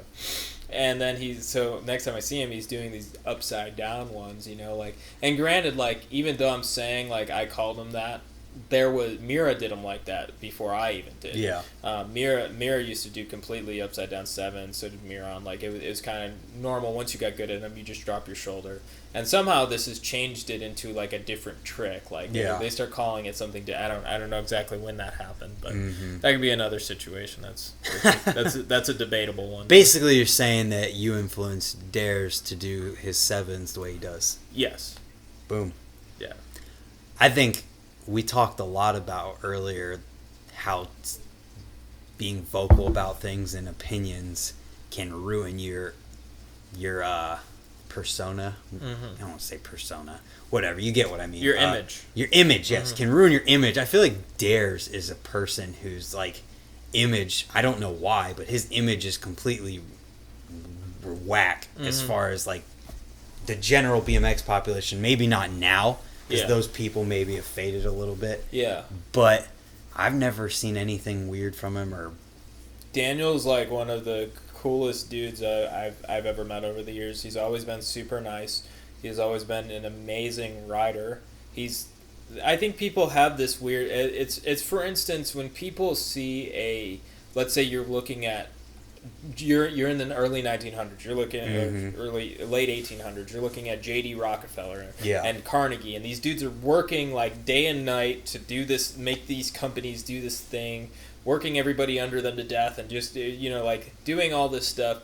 And so you start to get angry about these people. Like these people are putting in so much time and effort and interest into one thing constantly. So and most people just can't grasp that.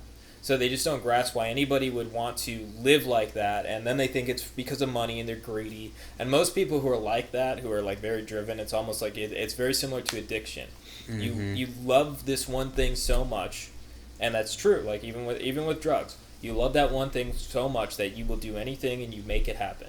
And I think Daniel just has that work ethic of like somebody who's like a billionaire or something. Like he just has that work ethic, and people can't grasp it. Like he kills it every day. He's dedicated. I mean, the dude still does stuff that I watch his videos till this day, and it's like the dude still does stuff that's unbelievable constantly, and it's perfect. Everything he does is dialed. Anyone who's like around his age or has been around as long as he has basically taken their style that they used to win contests or rodent contests, those type of people, and they've just gotten smoother and still do the same tricks, but do them better and then learn more at the same time. But as far as all of that goes, I think people just need someone to hate. Oh, yeah.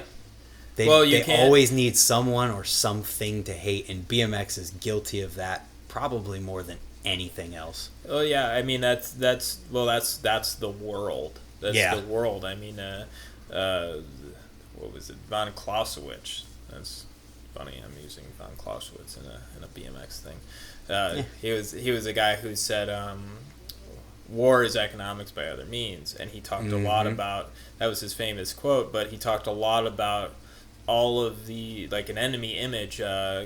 Carl Schmitt, he talked about needing an enemy image to go after something. Think about things like the war on drugs.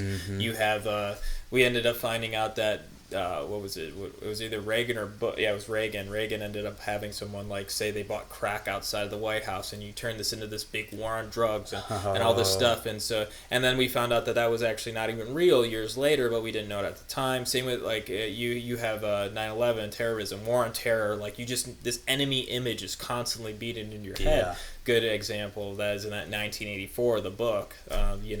They're always in the book. They're always playing on TV the enemy image. They look at this guy and like look at Mira. Mira back in the day was Daniel. Everybody hated him. I remember like there was a video.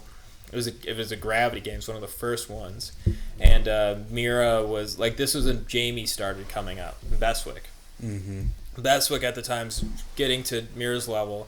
And I remember Mira had some video where he like went and like helped this kid who had some issue. I can't remember what it was. He gave him a bike. He rode with him, and like people are making fun of him at the same time as they're watching this video. They're like, "Oh, I bet you wish that kid was here now to hold you after Jamie kicks your ass," And then as the years go on, now people are like, "Well, I'm tired of watching Jamie win everything," Like yeah. And the issue is it doesn't like as long as Jamie like the problem is that people have two different biases in riding. They either want the same person, same thing all the time, or they can't respect that someone like Jamie is still the best. Like he's still the best. I mean, who really holds a candle to him, who's really that dedicated, who's his age and holding on to that. Who even tries to ride vert anymore?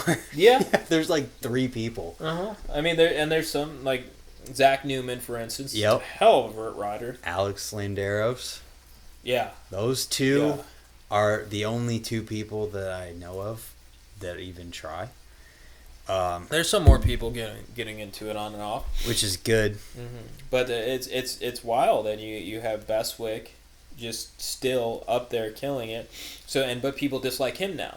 Bestwick was the oddball. You have to think, and you probably don't know this, and the audience probably doesn't know this. Bestwick wasn't anybody. Bestwick was a rider, and he was always good, but I know he had a full-time job of some sort. I'm pretty sure he was paid well. I'm pretty sure. This is another person I will always wished to have an interview with, because I don't think anybody's ever focused on that part, because I've only read certain things in that one Albion interview, and talked to him a little bit. But Bestwick always had he always had a job. He was always doing something, and he never really dedicated his time to riding. And right before those X Games in Detour that year, I think the year was 1999, Bestwick was already my age. He was already 32, I think. He's at least 30. And he flew out here, and he wanted to pursue riding. And he did. And now he's, 40-something? And he's been on top of it. Not that he was nothing. Like, Bestwick was always a good rider, and he actually rode in big contests before this, but he was never completely dedicated. He never was full on. And then it seemed like he came out here, and I could be getting some of this wrong, but I don't think I am.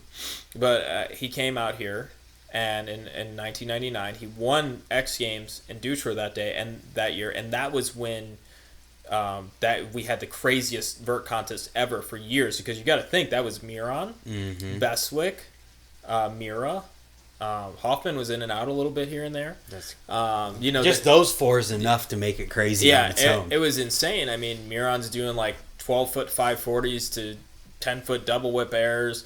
Then hucking whatever 5 whips. Oh my God, his 5 whips are insane. He's trying 5 double whips back then. That's so long ago. He's trying 540 double whips. That's the other thing.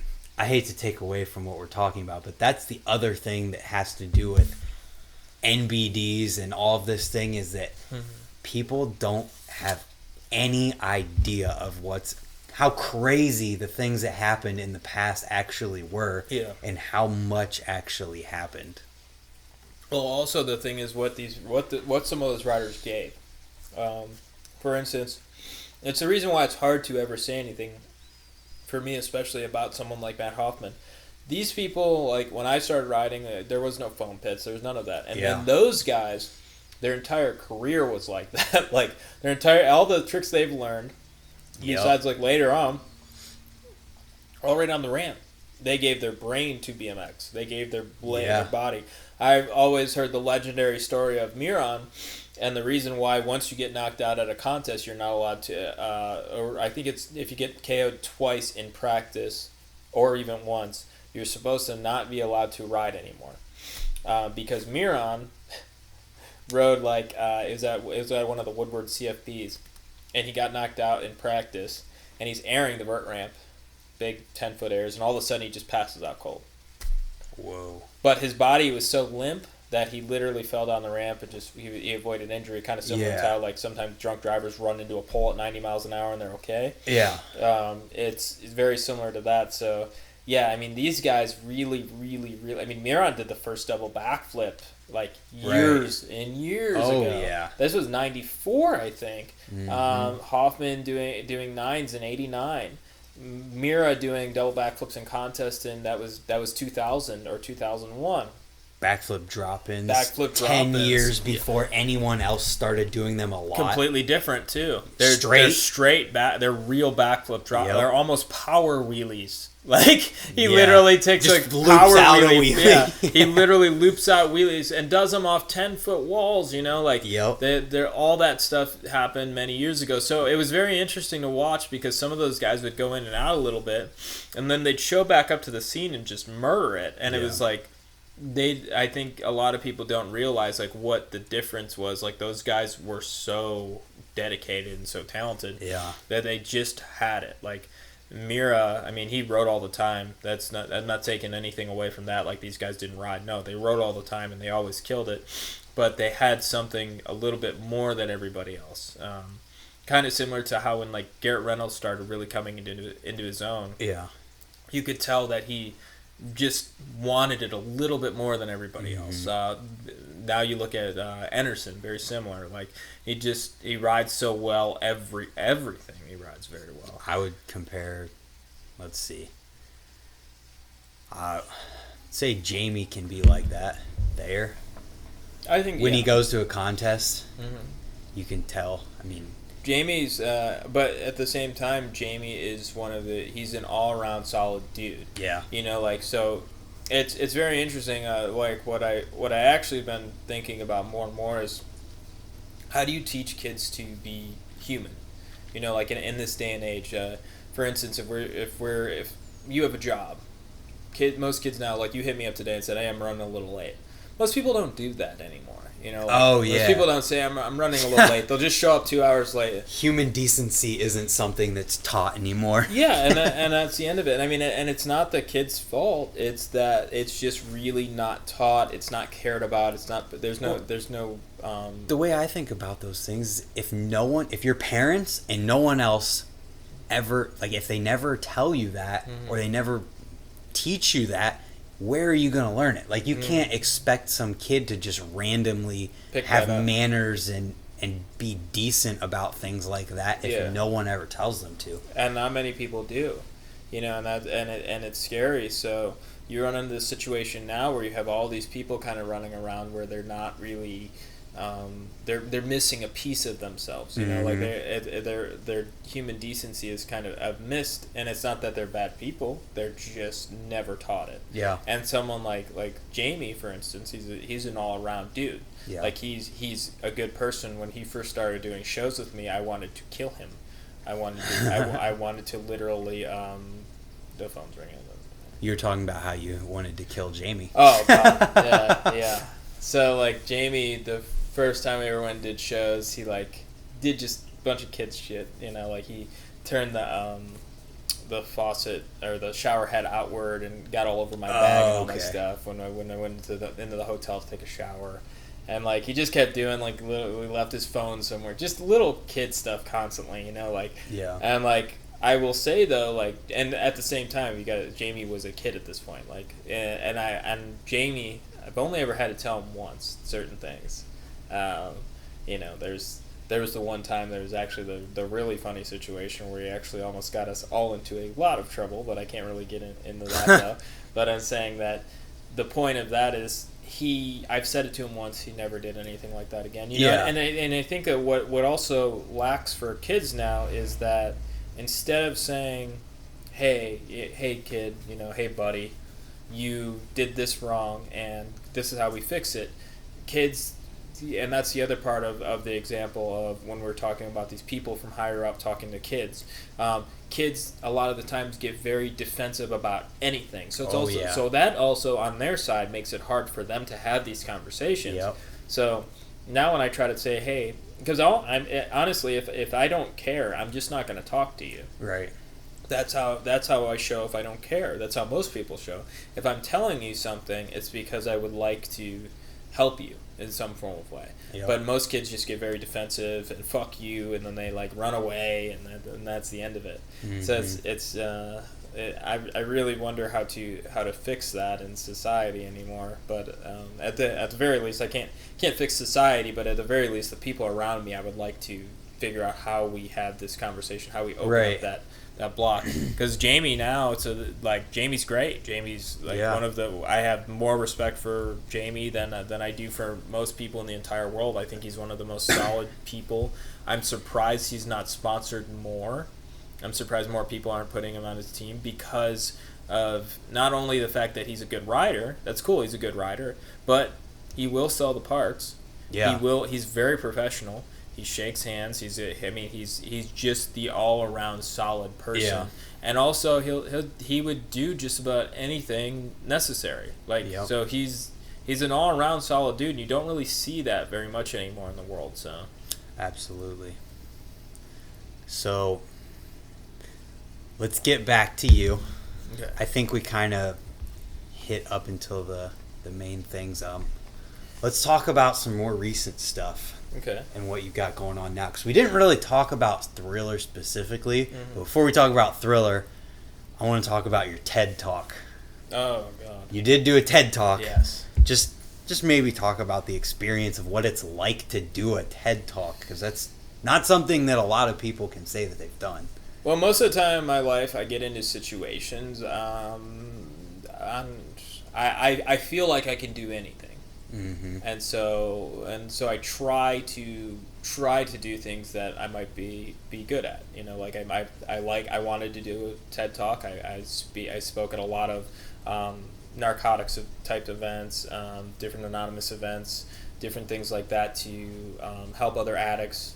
I sponsored a lot of kids at one point to try to help them get off drugs and different things. So I was very interested in doing something like that more. I saw that they were looking for people. And they had like 700 people applied. They picked 50 to come in and interview, and they picked 10 after that. Somehow I got picked. I still till this day will never have any idea because everybody else who was there usually knew somebody, and I didn't know anybody, and I didn't have much to do with CSU. So I have no idea how exactly that happened, but it did. Yay, great. So, what people see and don't see. What people see is this event that goes well, and they're like, oh, cool, this is this, and they have the slides, and, you know, that blah, blah, blah. What people don't see is that there's months and months of preparation. Yeah. You're constantly in there every single week rehearsing. You're constantly changing, though, that your talk evolves. And when I got there, the first person I ever saw talk was, like, this amazing speaker named Chris Webb, and I was so intimidated, and I had this terrible speech written up, And I tried to give it, and the criticism I got was horrible because it was, and I knew it was bad. And I couldn't find the right words, and I just kept, and I almost wanted to just be like, I'm done. Like, I can't do this. Like, I'm just not good enough. I don't deserve to be here. And then I started really concentrating on it, and I realized, okay, I had a cool talk. I worked on it really hard, and then, like, giving the talk, like the day before, I did a perfect rehearsal of it because we did a dress rehearsal. Mm-hmm. Perfect rehearsal of it. Giving the talk, all the people in the crowd, everybody's crying. My grandma's in the front row; she's crying. Like and then I felt so much emotion, and then at the same time, I was like, I'm literally on a stage telling the entire world how I was a heroin addict and in jail, in prison, like. And then I like lost my voice, and I got really upset, and I couldn't talk for like a 10 second. It felt like an eternity. Yeah, It wasn't that long, but it felt like an eternity. But somebody was in the audience. I will never understand who this was, but he was like, "Tell your story," and somehow my brain zipped right back to where I was. So I didn't miss anything somehow. Yeah. Somehow I got right back to where I was, and the rest of the talk went very, very well.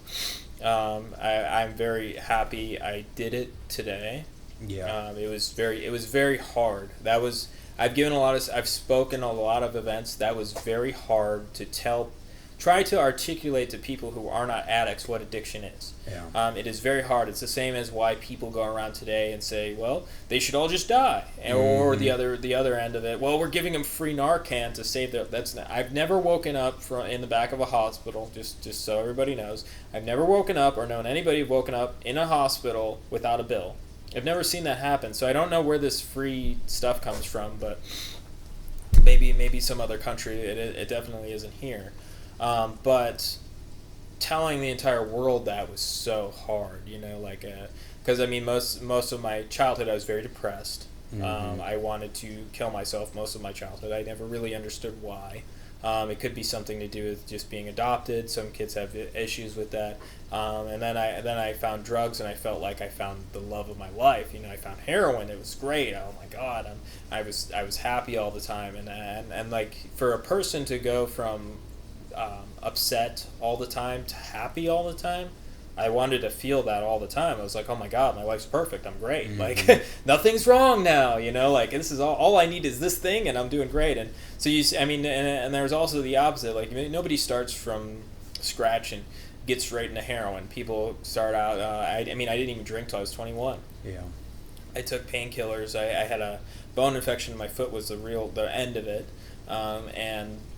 When I had my bone infection, I had a PICC line to my arm, and I could give myself my own IVs. And so I was on painkillers that entire time. That was about 4 months. 4 months of painkillers. I told my doctor I was having some problem, and I was like, I don't feel right. Something's wrong. And I was addicted. I just didn't understand anything about it. Mm-hmm. My mother was an addict.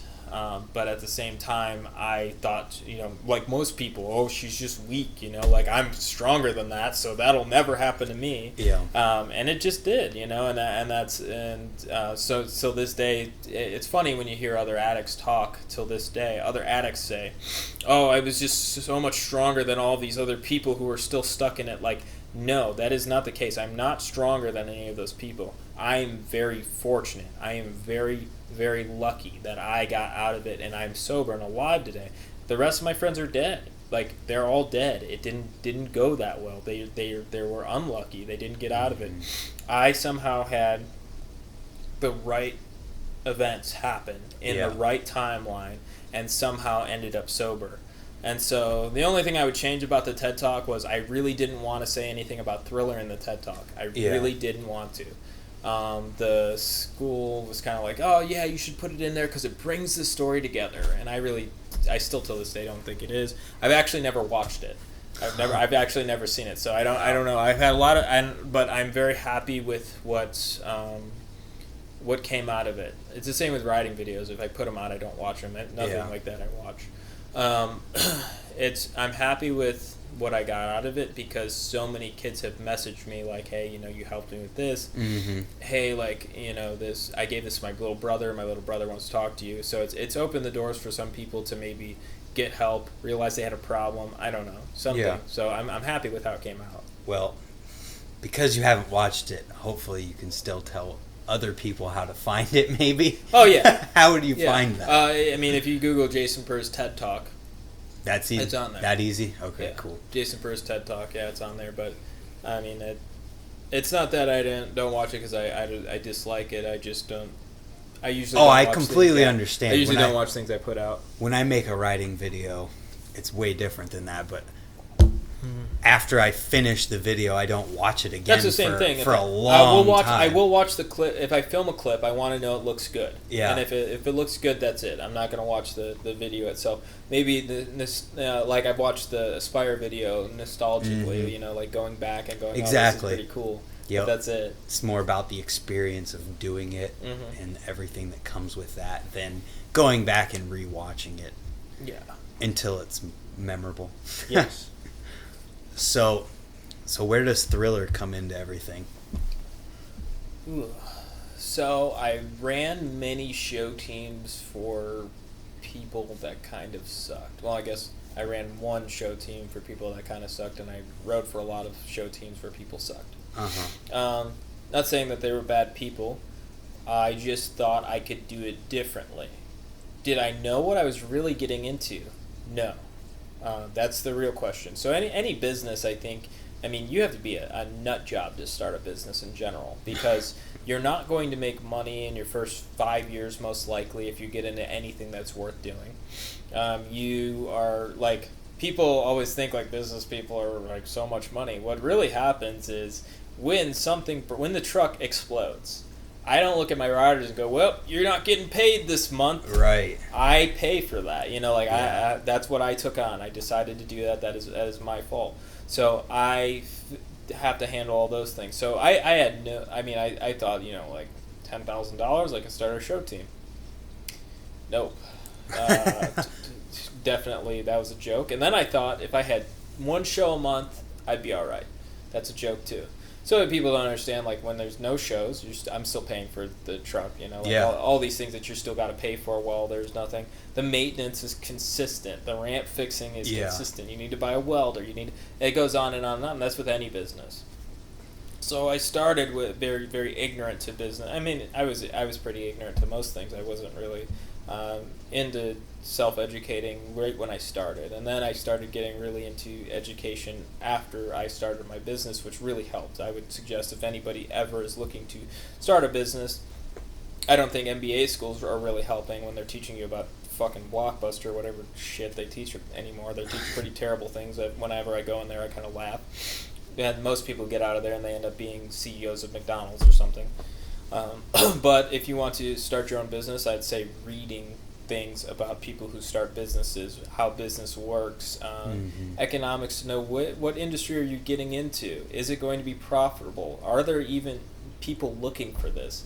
And honestly, and it sucks because everybody wants to say, well, if you love something, you just do it. It's not true, because you have to fund the things you love. So I wanted to start a show team that was going to be based on doing shows for rehab centers and different things, but it's just something I can't pay my riders on hopes and dreams. So I have people to pay. I have a company to keep running, so I had to kind of shift gears. But at the same time, now I feel even more fulfilled, because now we're doing stuff in the school industry. And with the school shows, you kind of dice up the money in a way by doing a few in a day that the schools can find it affordable. And this way you're inspiring kids to, some of them are inspired to ride, of course, which is awesome, but some of them are just inspired to live differently. Maybe try something, maybe not be so scared tomorrow. You got to think, in this day and age, kids are afraid of football. What do you think the parents say when they're like, you're going to ride BMX bikes, you're going to watch BMX, they think it's insane. So kids are just a little less scared, a little happier, it changes things. So I would suggest, just being flexible and knowing where your markets are, how to make it work. What keeps your people employed the most too? So we do a lot of school shows because it's not even the school shows don't make much, but they keep everybody employed. All my riders get to work a lot, and that's important. So they need to make money, they need to live. So you always think of your people before anything. People first, then leadership last. Which is sadly, if you have your business, it's just going to be you for a while.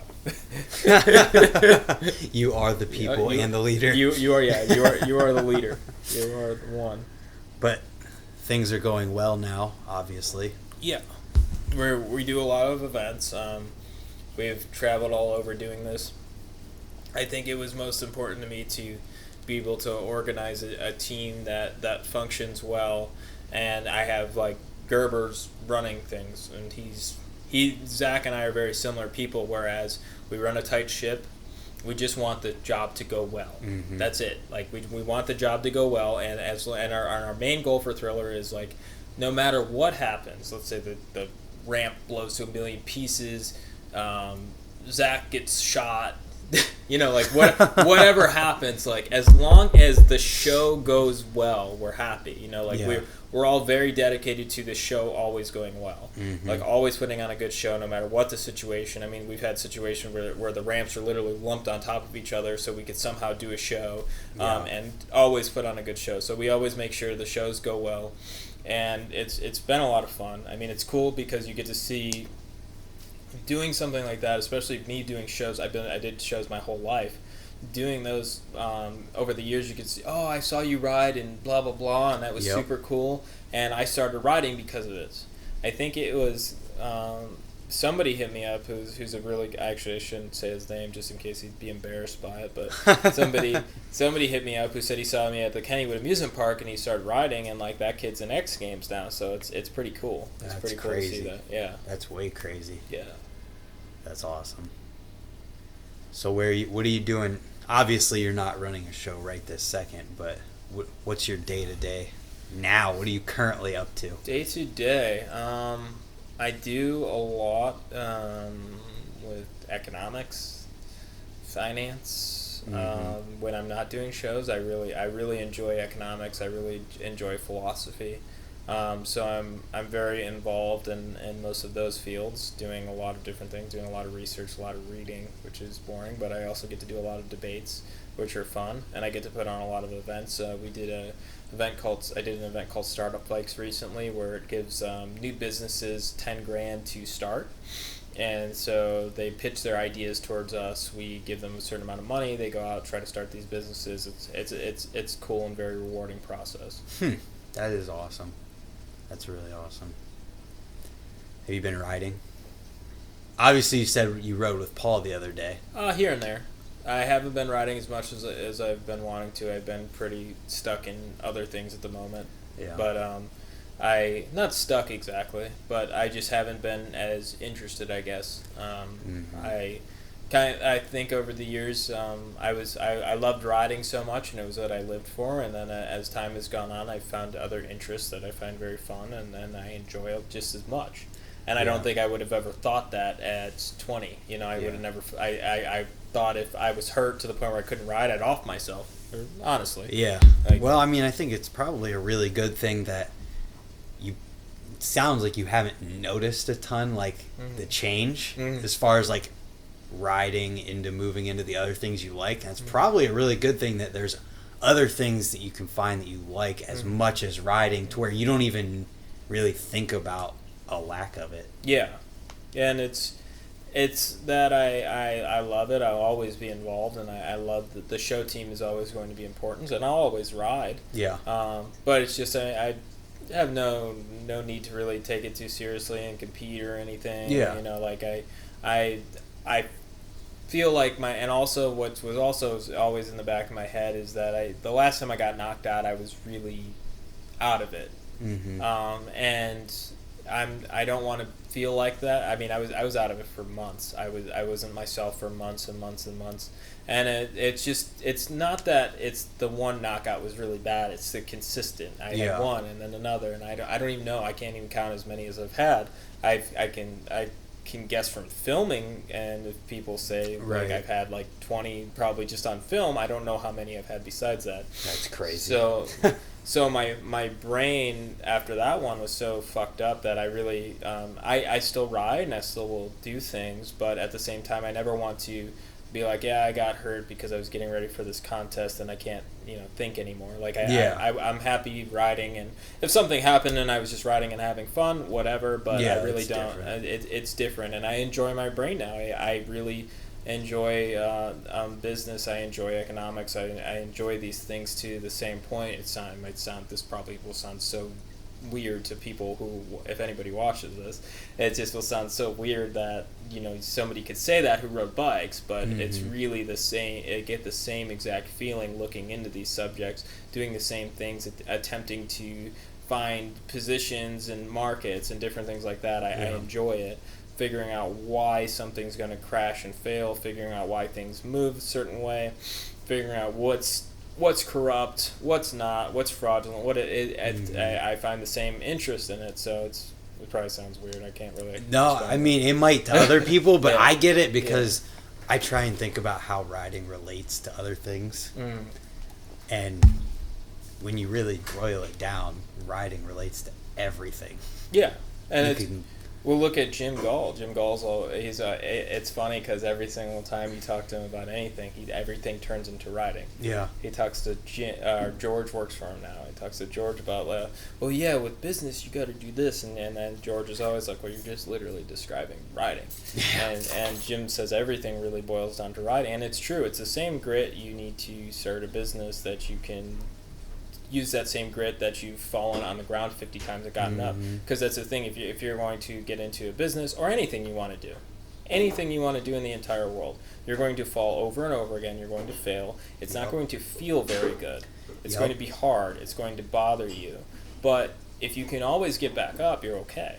Yep. BMX teaches you how to be successful in things, that's for sure. As long as you're dedicated to it. If you just go out and you don't care at all, obviously that's way different than being into it. Well, here's an interesting thing I found out about it that is relevant to BMX, is that when you apply for a school like Yale or Harvard, most of the other schools, they look through your thing and they try to look at grades and look at your team sports, and this Yale or Harvard looks at individual sports a lot, or hobbies. Yeah, that Because makes they sense. say that's where the most truth comes from people. So if you're in this individual sport, or you're in going into this hobby, and you're into what is it called? Horseback riding. That was one thing they talked about, and they said, a horse can just decide it doesn't like you and go sit in the middle of the street and wait till you get ran over by a car. And it's the same thing with riding. Like, you have to have self-motivation, which is very important. People don't understand, like, if you are waiting for someone to watch you do something good, you're never going to be very good at it. You're going to sit around, because nobody wants to watch every step of you learning something. It's like a bad musician. When I started playing drums, nobody wanted to sit there with me. Well, you're hitting the snare. That sounds great. Nobody's gonna do that for you. And then let's keep where we go from that. And then if you get back into riding, nobody's gonna sit there while you learn how to do a 90. Nobody's going to sit there while you learn to do a 180. Nobody's going to sit there. So you get to learn that these people actually went through something. They tried really, really hard. They prevailed. They got to this point, and that's how they got good at horseback riding, BMX bikes. It's not like a team sport where you're there and everybody is there with you through the entire thing. You are running with a line of people. You are working out with other people. You are playing football on a team, and when you win, the team wins, and that this is the individual grit is much different. I'm not saying that you can get that from team sports. Like, there's some people who are football players that fall on their head 1,000 times, and get back up. And there's people that are soccer players who've broken their ankle a million times. Like, there's the same. You can get that same grit from that, but if you really persevere through an individual sport like riding, you don't have a choice. You don't have a choice, because you will get hurt. There is no. And that's the thing. You sign up for riding, and when I ruptured my spleen, I was like, "Oh yeah, that happens." Like I signed up for this. I never thought of anything different. I was just like, "Oh, I signed up for this. I'm definitely going to get hurt riding my bike." So, yeah. Yeah, absolutely. Just BMX boils down to everything else, or everything else boils down to the same things that we learned from BMX. It is very odd how that happens, but it is the grit part of it. You know, I mean, it's the same with addiction. Like I wouldn't have. I don't know if I could have gotten better without riding. You know, it was something where I've already fallen so many times and learned how to get back up. Maybe that was one of the situations where that went into and got lucky, because I did get to fall and get back up. Yep, absolutely. That doesn't happen to everybody. Yep, you gotta fall to learn. What was it? The quote was always growing up was, if you're not falling, you're not trying hard enough. That's right. Yeah. If you're not falling, you're not learning. Yeah. So it's just very interesting, because you get into the real world and you see that the differences now is that everybody, all these kids are coddled. They're very coddled. They don't want you're going to the skate parks. You're going, where are the kids at? You know, like I go to Cleveland Park. Why is it empty? Yep. Like, it's in Cleveland. Like, there's got to be a million kids who ride, and there's just not. The parents are coddling the hell out of them. They're not allowed to do anything, and I get it. Like, I don't want to see kids hit their head. Like, I don't want to see kids get whatever the new concussion disease is called. CTE. CTE. Yeah, I don't want to see kids get that. I don't want any of these things to happen. But what I will say is that when they suffer, they learn how to survive, and they learn why you want to survive. You don't, like, you know, Nietzsche always said, he had a good quote, was, he who has a why to live for can deal with any how. Meaning, you ride bikes. You love it. You will fight for it. You will die for it. Yep. But that's your why, and then things will come up in your way. You will get hurt. You will. I mean, hell, I know parents who've taken bikes and thrown them in the garbage. You know, like, because they just don't want their kid riding or something. But that's the hows you have to deal with, but your why will help you deal with that. Your why is, I love riding. Yep. You know, so. Absolutely. And if you don't have anything else you want to talk about, I feel like that's a perfect place to I'm good. End it. Yeah. All right. Well, that's it. Sounds good. Thank you. Thank you. Enjoy it. Thriller BMX. Plug your stuff real quick since it's here. Yeah, thrillerbmx.com. You can find everything on there. Yeah, at Thriller BMX on everything else. There we go. Check it out.